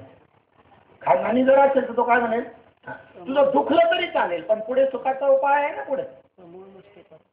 समूळ नष्ट करायचं. एवढ्या युद्धासारख्या संकट समयी बोलण्याच्या आवेगाने ते तयार होतं. आणि त्यात जर तुम्ही लक्षात ठेवा त्यात जर तुम्ही पाणी पिलं तर अजून ठसका वाढेल. कधी मग शांत व्हायचं स्थिर व्हायचं. पाण्याची सुद्धा गरज नाही. नाही तर स्थिर होऊन मग पाणी प्यायचं. नाही तर तो ठसका यायचा दुपटी मिळेल तुम्हाला कधी लक्षात घ्या. तो आवेग आहे. त्या आवेगामध्ये तो येतो तर काही काहीच नाही. तर एवढ्या युद्धासारख्या संकट समयी मजवर केवढा महान अनुग्रह हा की ज्यामुळे आज ब्रह्मानंद उघड उघड भोगवीत आहे, आपल्याला उपभोग घ्यावायला सापडत आहे. असे हे संजय बोलला. परंतु दगडावर चंद्राचे जसे किरण पडले तरी जसा त्याला पाझर फुटत नाही तसा धृतराष्ट्र राजाच्या अंतःकरणावर मुळीच परिणाम झाला नाही. तर तो स्वस्तच बसला. अशी त्या धृतराष्ट्र राजाची स्थिती पाहून मग संजयच्या संवादविषयक बोलणे करीत ना तरी पण तो सुखाचे भराने वेडा झाला असल्यामुळे तो तसाच पुढे बोलत राहिला. आणि त्यालाही भान नाही कोणाला. तो धृतराष्ट्र काय म्हणतो याच्याकडे त्याचं लक्षच नाही. हा त्या बोलण्याच्या भरामध्ये प्रेमाभरामध्ये बोलत असताना तो तसाच पुढे बोलत राहिला. संजय ब्रह्मानंदाच्या भराने भरून गेल्यामुळे तो धृतराष्ट्राला संवाद वृत्त सांगत होता. एरवी ते धृतराष्ट्राजोगे म्हणजे अर्थात ऐकण्याची राजाची योग्यता नाही असे तो निश्चयाने जाणतच होता. त्याची काही योग्यता नाही ऐकण्याची. पण याला जो आवेग निर्माण झाला होता तो ऐकतोय का नाही हे तो पाहतच नव्हता. तो बोलतच राहिला पुढे. मग संजय म्हणाला की हे धृतराष्ट्र राजा तुझ्या भावाचा मुलगा जो अर्जुन तो असे बोलला ते ऐकून श्रीकृष्णाला परमानंद झाला. राजा पूर्व समुद्र व पश्चिम समुद्र या नाममात्राचाच काय तो वेगळेपणा आहे. बाकी उदकाच्या दृष्टीने ते दोन्ही समुद्रातील पाणी जसे एकच आहे तसे श्रीकृष्ण व अर्जुन हे देवपालीच्या दृष्टीने भिन्न आहेत. परंतु त्यांच्या झालेल्या संवादामध्ये तो भेद मुळीच उरला नाही. तत्वतः त्यात भेद नाही. गीता सांगायच्या आधीपासून भेद नाही तर गीता सांगितल्यावर कुठं अर्जुनाला मोह पहा. म्हणून माऊलींचे एक एक शब्द किती महत्वाचा आहे. मोह उपजविला का उपजला. अर्जाच्या रोमारोमातून कृष्ण कृष्ण ध्वनी निघतोय, त्या मोह निर्माण होईल काय? म्हणून माऊलींनी जाणीवपूर्वक शब्द वापरलेला आहे, मोह उपजविला. कारण दोघांनाही नाटक वाटवायचं होतं, नाहीतर त्यांच्यामध्ये गीता सांगायच्या अगोदरपासूनच आलेलं आहे. तुम्ही आपण ब्रह्मरूप झालो का पहिलेच आहोत? जर अर्जुनाचीच भूमिका, आपण सारे अर्जुनच आहोत. तर सांगा ना, या ठिकाणी ब्रह्मरूप झालो का पहिलेच आहोत? पहिलेच आहोत. मग ते ज्याच्यामुळं वाटत नव्हतं काही भ्रांतीमुळं, ती भ्रांती इथे घालवली कारण काही झालं. म्हणून झालो कृष्णाचा आठव ज्याची ती बाळकडे प्रमाणाला तुकाराम महाराजांचं. मी ब्रह्मरूप झालो, कृष्णरूप झालो असं जर वृत्तीमध्ये जर राहिलं तर नाही जमायचं. म्हणले झालो कृष्णाचा आठव ज्याची ती, समजून जायचं भेद, त्याच्या ठिकाणी भेद आहे, भय आहे, भेद भय वृत्ती उरली असे. म्हणून साधू बोध झाला नुरोनिया ठेला, तोही नाही बोललं पाहिजे. आणि त्याला उदाहरण दिलं कापुराच्या वाटी उजळलेल्या ज्योती आणि ठाईचं समाप्ती. एवढीशी तरी चिमूटभर राख, डोंगरावर कापूर आणला तर चिमूटभर राख मिळेल. साधू बोध तसा आहे, काहीच ठेवत नाही. औषध घेतलं आणि औषध समजा आपल्याला जो आजार आहे त्या प्रमाणातच डॉक्टर देतो ना. म्हणून डॉक्टर आहे त्याच्याकडे 500 रुपये कन्सल्टिंगचे मोजावे लागतात. नाही तर आपण मेडिकल म्हणून नाही का आणू शकणार. तिला तुम्हाला किती मात्रा द्यायला पाहिजे हे कोणाला कळतं? त्या डॉक्टरला कळतं. मग जर 250 प्रमाणाने द्यायचं असेल आणि ते जर आपण 500च्या प्रमाणाने घेतलं तर काय नाही जमायचं, रिएक्शन होते.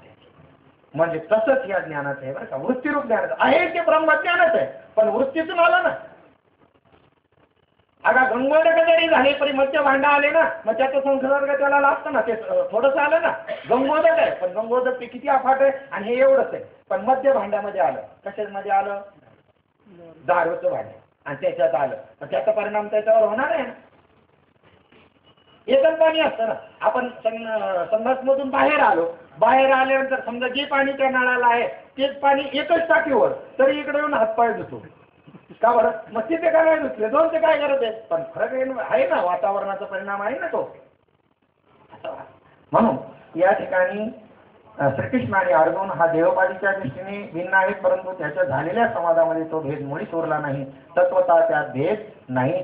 आरशापेक्षाही स्वच्छ असे दोन पदार्थ एकमेकासमोर ठेवल्यावर जसे एकमेकात एकमेक आपण आपल्याला पाहतात. दोन स्फटिक घेतले एकमेकासमोर ठेवले, अरे जर असे ठेवले आणि पाहिलं तर ते दोन्ही एकच दिसतील आपल्याला.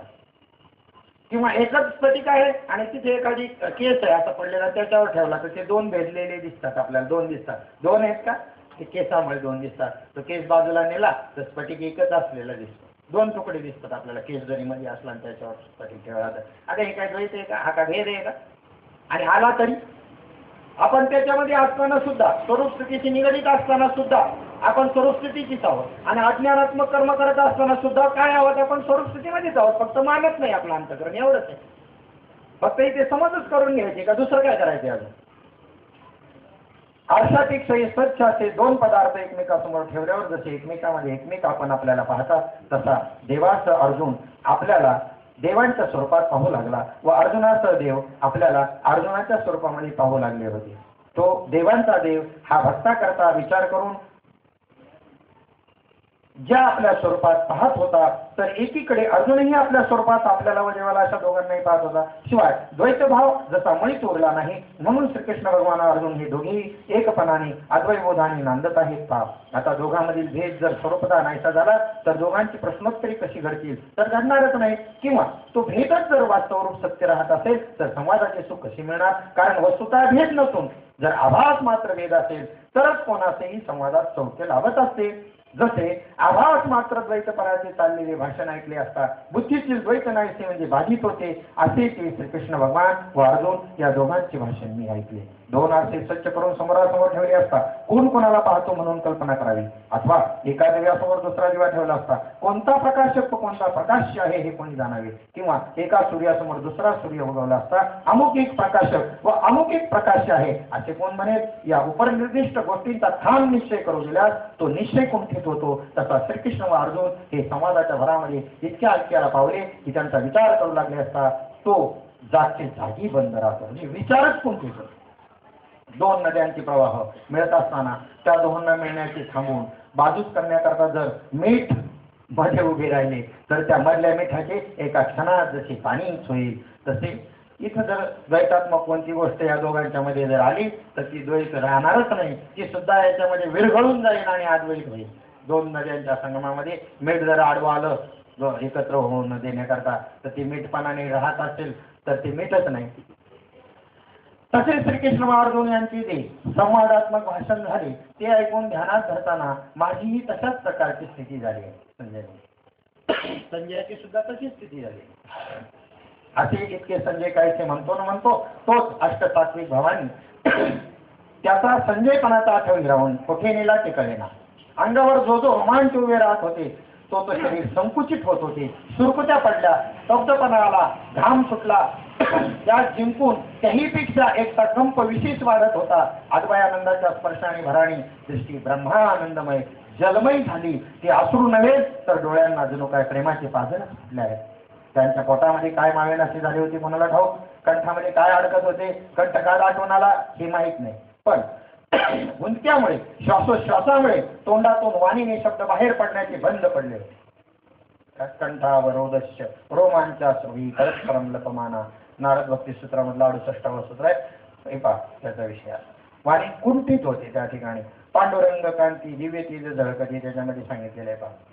पाया पडू गेले तव पाऊल चिन्ह दिसे उभाची स्वयंभू आसे समोर की पाठी मोरा न कळे टकची पडिले कैची. असं नामदेवराय सुद्धा देवाला मंदिरात गेलेले असताना बराच वेळ येत नाही म्हणून गोनाई बोलवायला गेली तर चित्रीचा पुतळा गेलाय साची तटस्थ स्थिती नामदेवरायांची झाली होती.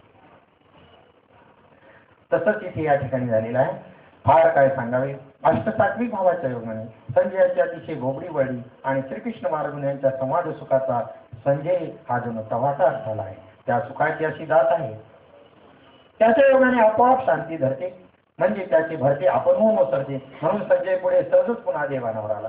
बरेच मंडळी म्हणतात जर आपण एक तास अरण्यामध्ये चिंतन करताना अशी अवस्था झाली तर मग आपल्याला कोण भानावा आणायला आहे, कोणी लागत नाही. इथंच उत्तर आलेले ते सुखाची ऐशी जाते ते आपणची धरी शांती.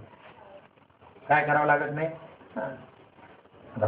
आणि म्हणून मग तो हे अष्टसात्विक भाव आवरून घेऊन देवभानावर आला. तेव्हा ओसर स्थिरावत असलेल्या आनंदाने संजय म्हणतो की महाराज उपनिषदांनाही जे गुह्य ठाऊक नाही ते श्रीव्यासांच्या प्रसादाने मी आज ऐकले. ती गुह्य गोष्ट ऐकण्याबरोबर ब्रह्मभावाची मिठी पडली, ऐक्य झाले. मी व तू भावाचा वर्तमान अज्ञान दृष्टी पूर्णतया मालून बाधित होऊन घेतली. जे न इथे हे स्थिती ज्यामुळे झाली, ज्या साधनेमुळे झाली, ज्या गोष्टीमुळे झाली त्या गोष्टीचा विचार करता आपण पहा आपल्या भाग्याची आपण सराहना करायची. हे केव्हा तुम्हाला भाग्यवान मानणार आहे, ज्याला अनुभव नाही ते केव्हा तुम्हाला भाग्यवान मानणार आहे म्हणतील का. पण या वर्णनावरून भगवान परमात्मा तुम्हाला आपल्याला काय देतात, सर्टिफिकेट देतात. कशामुळे झाली या अवस्था आणि त्याचं कारण या ठिकाणी सांगितलं. आणि मग त्या ठिकाणी विचार केला तर हे सर्टिफिकेट असल्यावर दुसऱ्या सर्टिफिकेटची कोणाची गरज. म्हणून हा अर्थ आहे शास्त्र म्हणजे हे सर्वच योग उपाय ज्या ठिकाणी होऊन मिळणारे मार्ग आहे असा जो श्रीकृष्ण भगवान त्याचे वाक्य श्री व्यासांच्या कृपेने मला सवंग आणि सुलभ केले आहे. अर्जुनाच्या निमित्ताने भगवान श्रीकृष्ण आपणच दुसरे म्हणजे अर्जुन रूप असे होऊन आपल्यालाच उद्देशून जे बोलले महाराज ते बोलणे ऐकण्यासाठी माझे कान अधिकाराला पात्र झाले. तर श्रीगुरूंच्या स्वतंत्र अद्भुत सामर्थ्याचे मी काय वर्णन करू. ज्याप्रमाणे रत्नाची प्रभा रत्नाच्या आकार विशेषात्मक मूळ रूपाला झाकीत येते, प्रभेमुळे आकार चटकन लक्षात येत नाही. त्याप्रमाणे संजय धृतराष्ट्राला हे बोलत असता तो आश्चर्यचकित झाला. त्यामुळे त्याचा संजयपणाचा आठवही मोडला व आपल्या स्वरूपामध्ये लीन होऊन राहिला. पण हिमालय पर्वतावरील सरोवर चंद्रोदय होताच गोठून ती जशी स्फटिक मण्यासारखी घट्ट स्वच्छ झालेली दिसतात. नंतर मग सूर्योदय झाला म्हणजे विरघळून त्यांना पुन्हा गुरुप्रमाणे द्रवत्व येते. त्याप्रमाणे संजय पुन्हा देहभानावर आल्यावर श्रीकृष्ण अर्जुनाचा तो संवाद आठवून चित्तात आणि व पुन्हा तो त्यात सुखात निमग्न होत होता. देव विस्मृतीची स्थिती होत होती. मग त्या आनंदाच्या भरात उभा राहून संजय धृतराष्ट्रास म्हणाला की हे राजा, श्रीहरीच्या विश्वरूपाला पाहूनही तुला आनंद न होता तू स्वस्थ कसे बसू शकतोस. जे विश्वरूप न पाहताही दिसते, जे नाहीपणाने नाही म्हटले तरी ज्याचे अस्तित्व आहे व जे विसरू म्हटले तरी आठवते ते आता कसे चुकू. श्रीहरीचे विश्वरूप पाहून त्याविषयी काय हा चमत्कार आहे असे म्हणण्याला देखील अवकाश उरला नाही. तो विश्वरूपाचा आनंदाचा महापूर माझेपणाच्या आठवा सहित वाहून घेऊन जात आहे. या प्रकारे करून श्रीकृष्णार्जुन रूपी संगमामध्ये स्नान करून संजय आणि अहंतेला तिलांजली देऊन तिचा संबंध तोडला आहे. त्या न सावरणाऱ्या आनंदामध्ये मोठा दीर्घ श्वास टाकून अलौकिक गहिवनाने कंठ सद्गदित होऊन हे श्रीकृष्णा असे संजय वारंवार म्हणू लागला. ही संजयाची अष्टसात्विक भावाची अवस्था पाहून त्यातील कोणत्याही गोष्टीचा गंध वा परिणाम धृतराष्ट्र राजाला कधीच ज्ञात नव्हता. मग त्या आनंदाची काहीशी कल्पना तरी राजाला कशी येणार? तो काही कल्पना करणार, तो कसा कल्पना करू शकेल? त्याचा त्याला अनुभवच नव्हता. म्हणून इथे ही उभी आलेली पुढे आलेली या अवस्थांची काही या अवस्थाची काही कौरवाचे परी नाही म्हणून निरायते काही कल्पावे जाऊ. मग त्या आनंदाची काहीशी कल्पना तरी राजाला कशी येणार? तो काही कल्पना करणार. इतक्यात संजयाने आपल्याला झालेला जो सुखाचा लाभ तो अष्टसात्विक भावाचा पुंज आपल्याच ठिकाणी दाबून स्थिर करून पुन्हा देवानावर आला. त्यावेळी धृतराष्ट्र राजा त्याला म्हणतो, संजया माझा वेळ जावा म्हणून तो घालवण्यासाठी तुला रथांनी इथे बसवले असून त्या युद्धापैकी काही एक गोष्ट न सांगता ती बाजूला सारून हा तू काय प्रकार मांडल्या? मुख्य प्राण आहे सगळ्या गोष्टीचा. पण हा धृतराष्ट्र आहे ना आंधळा, याच दृष्टीने म्हटलं त्याला. गीतेचा मग तिचा अर्थच आहे धृतराष्ट्राला आंधळा. मला वाटतं कोणताही राजा आंधळा व्यंग असणारा कुठेही निवडण्याची प्रक्रिया पुराण काळात नाही, कुठेच नाही. मग आंधळा राजा कसा निवडला असेल? तर हा आंधळा या दृष्टीने तुकोबरायांच्या आंधळ्याप्रमाणे बोल बोलणे बोले जागे बाहेर आता आतल्या बाबतीमध्ये झोपलेला असा आंधळा जागे बाहेर आतने गेले त्याचे घरात घरकुल केले मी अंधारणा उजळले. त्यावेळी धृतराष्ट्र राजा त्याला म्हणतो, संजया माझा वेळ जावा म्हणून तो घालवण्याकरता तुला व्यासांनी ते बसवलेले असून त्या युद्धापैकी काही एक गोष्ट न सांगता ती बाजूला सारून तो हा काय प्रकार मांडलेला आहे? त्या व्यास मुनींनी तुला येथे कोणत्या उद्देशाने बसवले आणि मध्येच प्रसंग नसतानाही ही भरती भाषणे काय बोलतो? त्या धृतराष्ट्राच्या बोलण्याचा चमत्कार वाटून श्री ज्ञानेश्वर महाराज म्हणतात, अहो रानात राहणाऱ्या रानटी मनुष्याला एखाद्या मोठ्या महालामध्ये नेले असतात त्याला जशा काही दाही दिशा उदास वाटतात किंवा उजाडल्या असताही जशी निशाचराला राहतो चांगल्या मालात घेऊन गेला, अरण्यात राहायची सवय, तर त्याला तिथं काय होईल? अवघडल्यासारखं होईल. तशी या धृतराष्ट्राची कंडिशन आहे. अतिशय महत्वाचं जीवनाचं सार सर्वस्व रहस्य ज्या प्रेमामध्ये आहे ना ती प्रेमाचीच नेमकी गोष्ट त्याला त्या ठिकाणी पटत नाही. जी त्या गोष्टीची ज्याला महत्व माहीत नसते त्याला ती गोष्ट भयंकर किंवा भोगीच वाटत असते. म्हणून त्या चांगल्या गोष्टीला तो वाईट किंवा अप्रसंगच म्हणावा. म्हणून जो ते ठिके गौरवणे तयाशी ते भिंगुळवाणी म्हणून या अप्रसंगतीने मानावी शिकण्या. जितकी गोष्ट ज्या तो माहीत नसते त्याला ती गोष्ट भयंकर किंवा विपरीत वाटत असते. म्हणून त्या चांगल्या गोष्टीला तो वाईट किंवा अप्रसंगच म्हणणार. त्यात नवल ते काय ते तसे पाहिले तर योग्यच होय. मग धृतराष्ट्र राजा म्हणाला, ऐक बा संजया, सध्या जे युद्ध सुरू झाले आहे ते शेवटी कोणाला जय देईल? सहज विचार करून पाहिले तर भौतिक विशेष करून आमची अशी मनोकल्पना आहे की दुर्योधनाचाच प्रताप नेहमी जास्त असतो आणि पांडवांच्या मानाने पाहिले असता या दुर्योधनाचे सैन्य दीडीने जास्त आहे, म्हणजे दीडपट पांडवांच्या. म्हणून ते सैन्य खरोखर निश्चयाने जय मिळवून आणील ना? मला तर असं वाटतं, पण तरी मी तुला विचारतो. धृतराष्ट्र म्हणतो, कशाचं पडलंय त्याला? हे विजयाचं पडलेलं आहे. यांचं 7 अवक सैन्य होतं पांडवांचं, 11 अवक सैन्य कौरवांचं होतं, म्हणून दीडपट म्हणलेले अंदाज. आम्हाला तर असे वाटते, मग तुझे भविष्य काय असेल तो त्याला ज्योतिषी समजतो. कोणाला? संजयाला. आता संजयाचा अधिकार केवढा मोठा आहे, महान पंत आहे, भगवत रूप झालेला, पण तो त्याला ज्योतिष्य समजतोय. असेल ते असो, ते आम्हाला कळत तर नाही. संजया तुझे भविष्य भाकीत जसे असेल ते सांग. पुढे आता चालते 10-15 मिनिटं इकडे झाले, चालेल ना? हे राजाचे भाषण ऐकून संजय म्हणाला, पहा गीतेची रचना कशी आहे. पहिल्या अध्यायामध्ये प्रश्न आहे धृतराष्ट्र वाच आणि उत्तर हिच आहे. संजयाला प्रश्न आहे आणि संजय 18व्या अध्यायातल्या या शेवटच्या श्लोकामध्ये उत्तर देतो. यत्र योगेश्वर कृष्ण यत्र पार्थो धनुर्धरा तत्र श्रीर्विजय होतील ध्रुवा आणि किरमतिर्म. कशी रचना आहे ही बा. आणि मध्ये मग सगळे ह्या विचार सांगितलेला आहे या 2 श्लोकामध्ये. एक प्रश्न त्याच्यामध्ये हे उत्तर. आणि मग इथे पहा कशा यात माऊली ज्ञानोबा इथे योगेश्वर म्हटलेले आहे भगवान श्रीकृष्ण परमात्माला.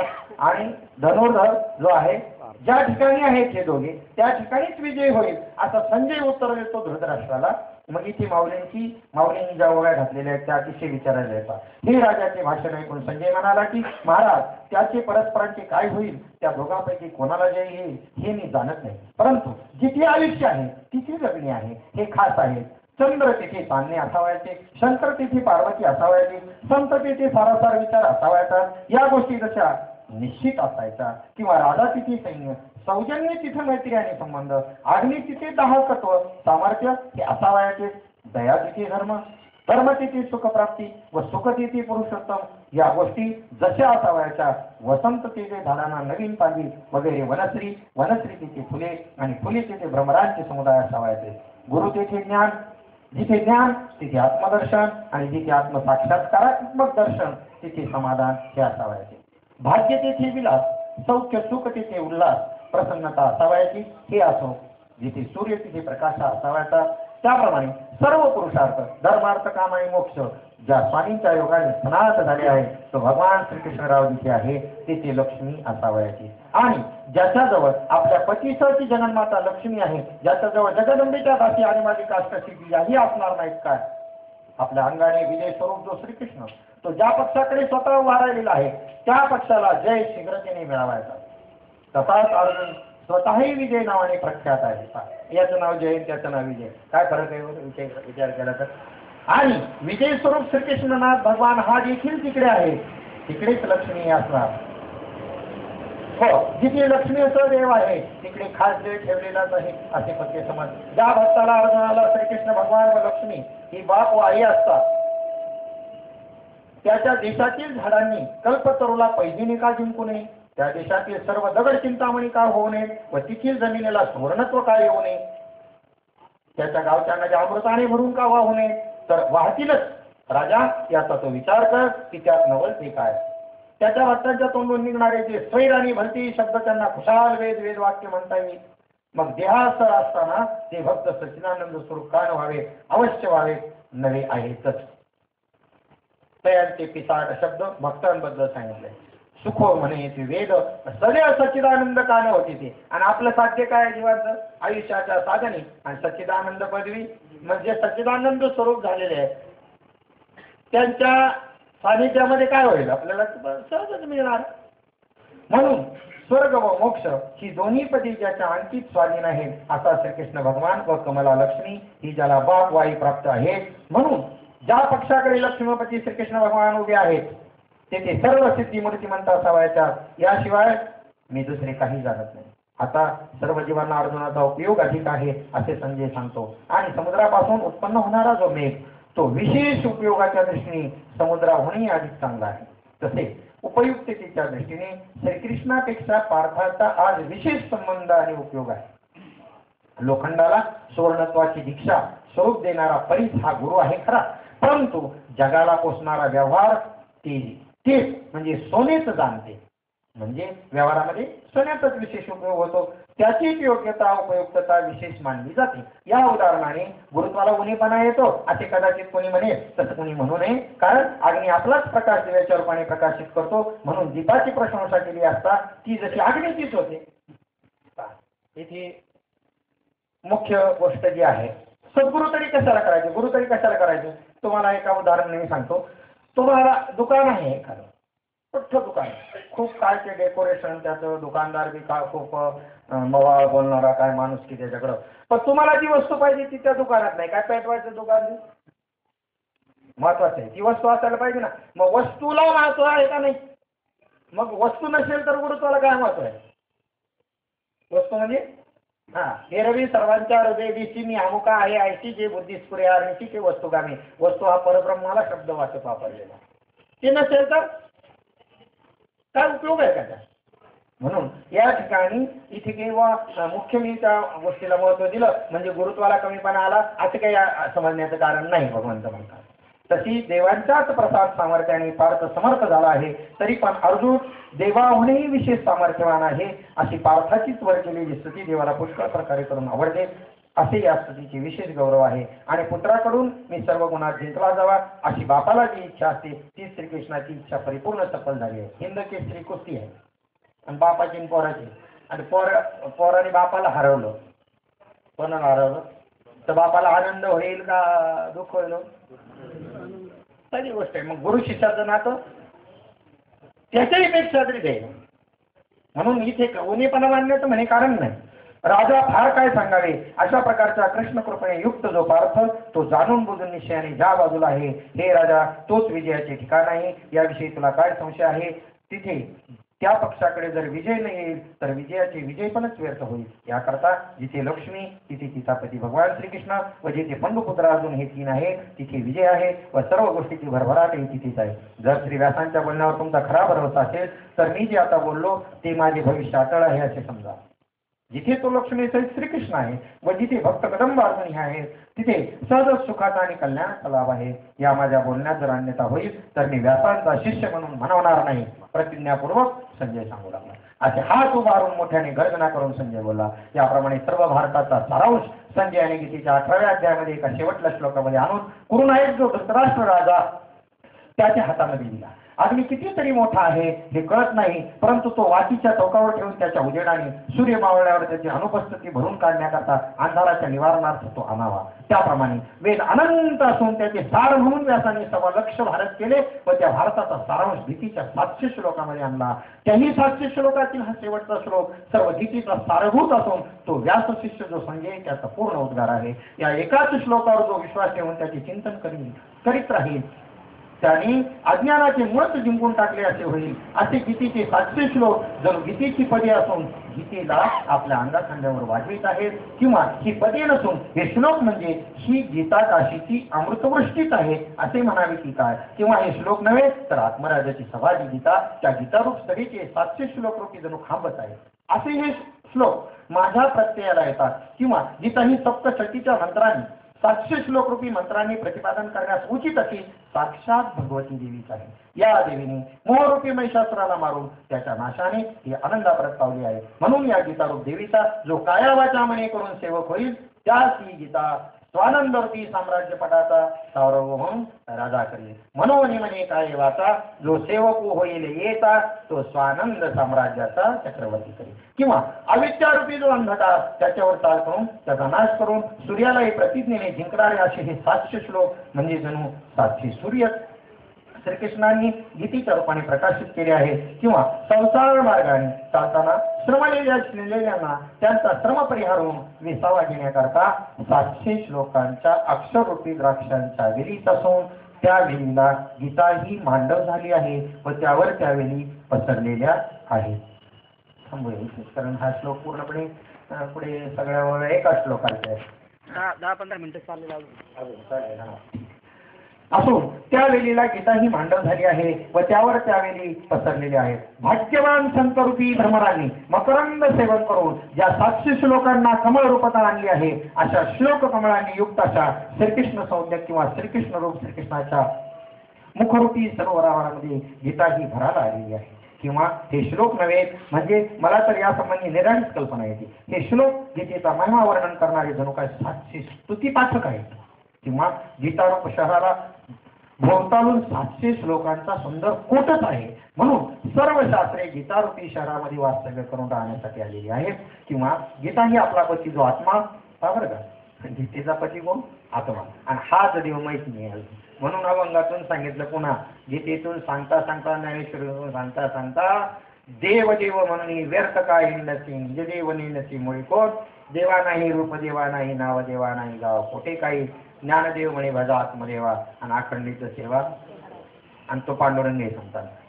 वारकऱ्यांना माहित नाही अजून काय आहे पंढरी आत्मा हा विठ्ठल नांद तो केवळ. आणि हे कळून घेण्याकरताची वारी. किंवा गीता ही आपला पती जो आत्मा त्याला प्रेमाने आलिंगन देण्याकरता आली असता तिने पसरलेले श्लोक रूपी बाहूच नव्हेच काय असे वाटते. किंवा गीतारूप कमलाचा गंध घेणारे हे श्लोक म्हणजे जणू भ्रमरच आहेत. अथवा हे श्लोक गीतारूपी सागरावरील लाटाच आहे. किंवा श्रीहरिरूपी श्रीहरीच्या गीतारूपी रथाला झुंपलेले जणू हे घोडेच आहे. किंवा नरावतार अर्जुनरूपी सिंहस्थ पर्वणी आल्यामुळे गीता ही गंगा असून हिच्या ठाई सर्व श्लोकरूपी तीर्थांचा समुदाय मिळवायला आलेला आहे. किंवा या श्लोकाच्या पंक्ती नव्हे तर चित्ताला अचिंत्य जे ब्रह्म त्याची प्राप्ती करून देणारे जणू चिंतामणीत आहे, अथवा कल्पनातीत जे ब्रह्म ते प्राप्त करून देणारे हे श्लोकरूपी कल्पतरूच लाभलेले आहे.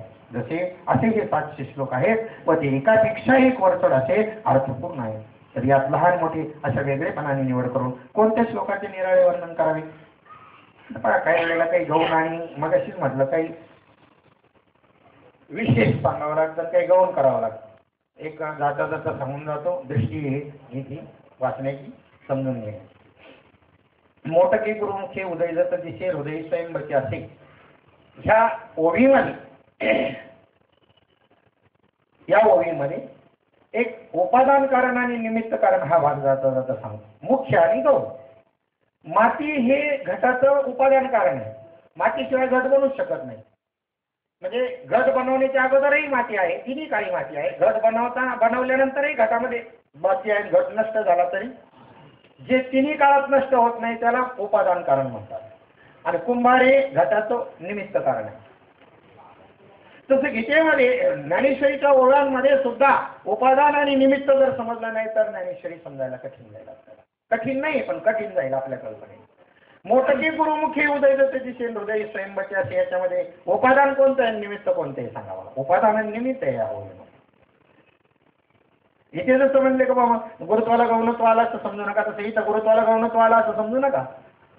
मोटके गुरुमुखी उदय जात दिसे आणि हृदय स्वयंबचे असे. हृदयातलं स्वयंभू जे आहे ते काय आहे उपादान कारण आहे, मुख्य आहे. ते म्हणलं ना वस्तूच नाही दुकानात तर दुकानदार असून काय उपयोग आहे, दुकान असून काय उपयोग आहे. त्याच्याकरता श्री गुरुला शरण गेलं ना आपण त्या गोष्टी करता आत्मा समजण्याकरता. मग इथे हृदय स्वयंबचे असे हे उपादान आहे आणि गुरुकृपेला गौणत्व दिलेलं आहे. हो, निमित्त कारणामध्ये गुरुकृपा आहे. जे ने भ्रांतीपासून हिरतले गुरुवाक्य म्हणत होतले. तिथं भ्रांती हे उपादान कारण आहे आणि गुरुवाक्याला सुद्धा काय दिलं गौणत्व दिलेलं आहे. आता अशा काही ओळी आहेत पुन्हा की जिथे गुरुकृपेला मुख्यत्व दिलेलं आहे उपादान कारण आणि बाकीच्या ब्रह्माला सुद्धा गौणत्व दिलेले आहेत का ओळ्याच्या. तरी गुरु दाविले या वाटा सगळ्यात याच्यावर भरपूर ओळ्या सांगता येतील. आपल्याला तो भाग भरपूर माहिती आहे कारण आपण गुरुभक्त मंडळी आहोत.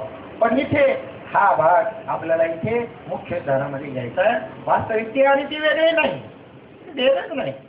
अपराची देव होय गुरु हे लक्षात ठेवून मुख्यत्व आणि गौणत्व हे कशा करताय तिथे चाललेला विषय प्रतिपादन कोणता आहे हे सांगण्याकरता आत्मा समजून सांगायचा आहे. गुरुकृपेला सुद्धा गौणत्व दिले जाणार. एक गुरु एक शिष्य, एक गुरु एक शिष्य, एक शिष्य एक गुरु हा रोडला 7 व्यवहारो मत प्राप्ती प्रकार जाणवाय. बस इथे शिष्यत्वही नाही गुरुत्वही नाही आणि परब्रह्म आणि गुरुही वेगळं नाही. पण मात्र समजून घेत असताना जो विषय तिथे चाललेला आहे तिथे कोणाला तरी गौणत्व द्यावं लागतंय आणि एकाला मुख्यत्व द्यावं लागतंय. म्हणजे सर्रास त्या ठिकाणी ज्ञानेश्वरी समजून घेत असताना आणि गुरुत्व जे आहे काही ठिकाणी गौणत्व दिलं म्हणजे काय आहे ते गौणत्व होत नसतं आणि परब्रह्माला मुख्यत्व दिलं म्हणजे ते मुख्यत्व होत नसतं.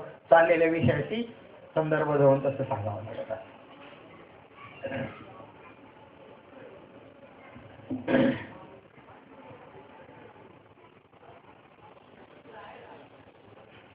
किंवा या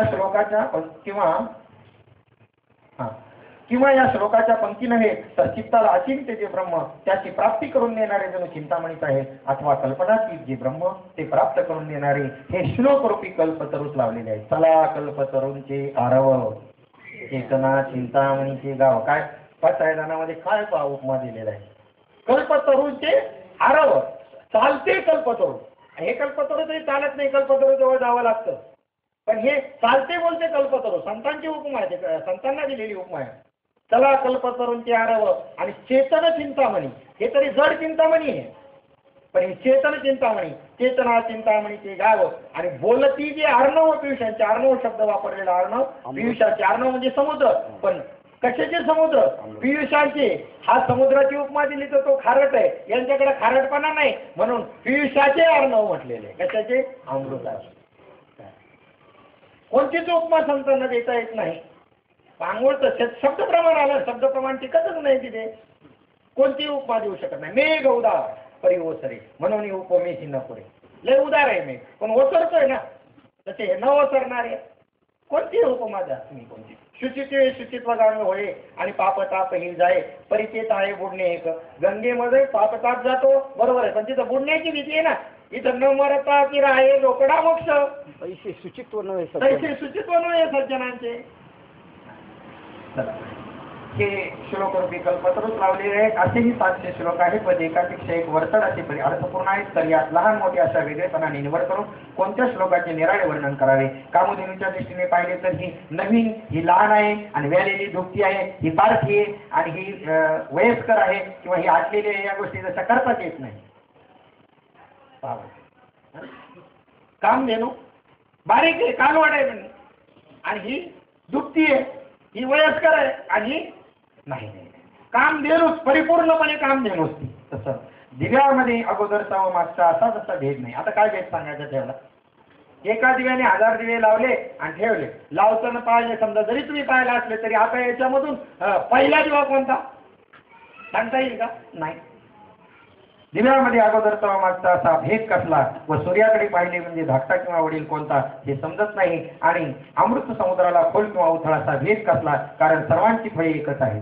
याप्रमाणे गीतेच्या 700 श्लोकामध्ये हा पहिला उत्कृष्ट आणि हा शेवटला अपकृष्ट असे म्हणता येत नाही. मुख्य गौण उपादान निमित्त असं म्हणताच येत नाही. कळण्याकरता मात्र तिथे चाललेला विषय जो आहे ना तो कळण्याकरता ती योजना आहे. पहा की सुवर्ण पारिजातकाचा पुष्पात नवी ताजी व जुनी शिळी असा भेद करता येत नाही. सोन्याची फुलं त्यांची शिळी ताजी नाही.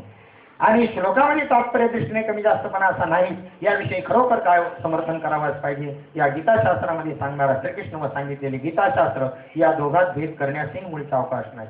मूर्तिमंत गीतेचा मूर्तिमंत गीता श्रीकृष्ण म्हणजे काय. मूर्तिमंत गीता म्हणजे गीतेतली सगळी लक्षणं श्रीकृष्णात आहेत. एकही लक्षण जे की या ठिकाणी तसं सांगूच कसं शकला असता. गीता आधी लक्षण अंगीकारली तर मग गीता सांगितलेली आहे. आपण अगोदर अभ्यासतोय मग लक्षण आणण्याचा प्रयत्न करतोय तरी बी हरकत नाही तसंही झालं तरी. कारण या गीताशास्त्रात एक श्रीकृष्णच वाच्य व वाचक आहे. या गोष्टी प्रसिद्ध व सर्वांना ठाऊकही आहेत. या गीतेत अर्थापासून जे फल मिळते तेच गीतेच्या पाठ करण्याने निसंशय मिळते. जसे अर्थज्ञान व पठण फलदृष्ट्या एकाच योग्यतेचे आहे तसे वाच्य व वाचक यांचे ऐक्य सिद्धच करणारे हे गीताशास्त्र आहे. म्हणून मला आता या गीतेविषयी जास्त समर्थन करण्याला काही विशेष उरलेला नाही. कारण गीता ही साक्षात भगवंताची शब्दमय सुंदर सुशोभित मूर्ती आहे असे समजा. इतर शास्त्राचे वाचन करून त्या विषयाचे अर्थज्ञान रूपी फलप्राप्ती झाली म्हणजे ती शास्त्र आपण स्वतः नाहीचे होते व तसेही गीताशास्त्र नाही. तर हे ओतप्रोत सगळे परब्रह्म स्वरूपच आहे. आता खडी साखर ही उपाधी स्वरूप आहे साखरेचं. साखरेपासूनच बनवली खडी साखर आहे. ती उपाधी आहे का स्वरूप आहे. नाही, स्वरूपच आहे. खडी साखर अशी असली काय खडी साखरेच्या रूपाने आकाराने असली काय ती स्वरूपच आहे, ती उपाधी नाही. मग आता इथे अगोदर उपाधी का सांगितली. जगताला उपाधी म्हणलेले. तर तुमच्या अंतःकरण जगताबद्दल त्या ठिकाणी आसक्ती आहे ती पहिली काढून टाकावी लागेल. नाही तर सगळं ब्रह्मरूप आधीच जर स्वीकारलं तर कुठं नव्हे. आलं का लक्षामध्ये. तसं जग नाहीच आहे ते परब्रह्मच आहे. पण अंतःकरणात काय आपल्या. मग त्यामुळे हे दोन्ही आधी वेगळे सांगितले. जगत आणि परब्रह्म हे दोन्ही काय सांगितले वेगळे सांगितले. परंतु नंतर जर पाहिलं तर खरी साखर ही साखरेची उपाधी नसून स्वरूपच आहे. तसं जगत हे माझं काय आहे माझे अविस्तारलेपणाची नावे हे जगची नव्हे आगवे जसे दूध मुराले स्वभावे तरी तेची जाईल या न्यायाप्रमाणे. किंवा बीजची झाले तर अथवा भांडणाचे अलंकारो तैसामध्ये एकाचा विस्तार होते हे जग. आणि मग आता पुढे धनदारा पुत्र जनन किती वर्ष असं व्हायचं. धनदारा पुत्र जनन बंधू सगळे हे कधी व्हायचं. नर नारी बाळे अवघा नारायण म्हणजे समजून घेणे करताय ना त्यांच्याबद्दलची फक्त आसक्ती दूर होण्याकरता धनदारा पुत्र की फक्त आसक्ती जाण्याकरता अन्यथा मग तसंच आहे. इथे खडी साखर ही साखरेची काय आहे स्वरूप आहे उपाधी नाही.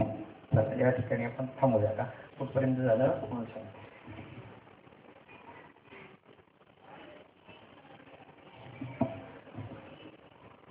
1500 काहीतरी असतं. 80 पर्यंत झालं. 1580. 1680 पर्यंत झालं. 1680. मग इथे करून नाही राहणार 1680. ठीक. पुंडलिक वरदा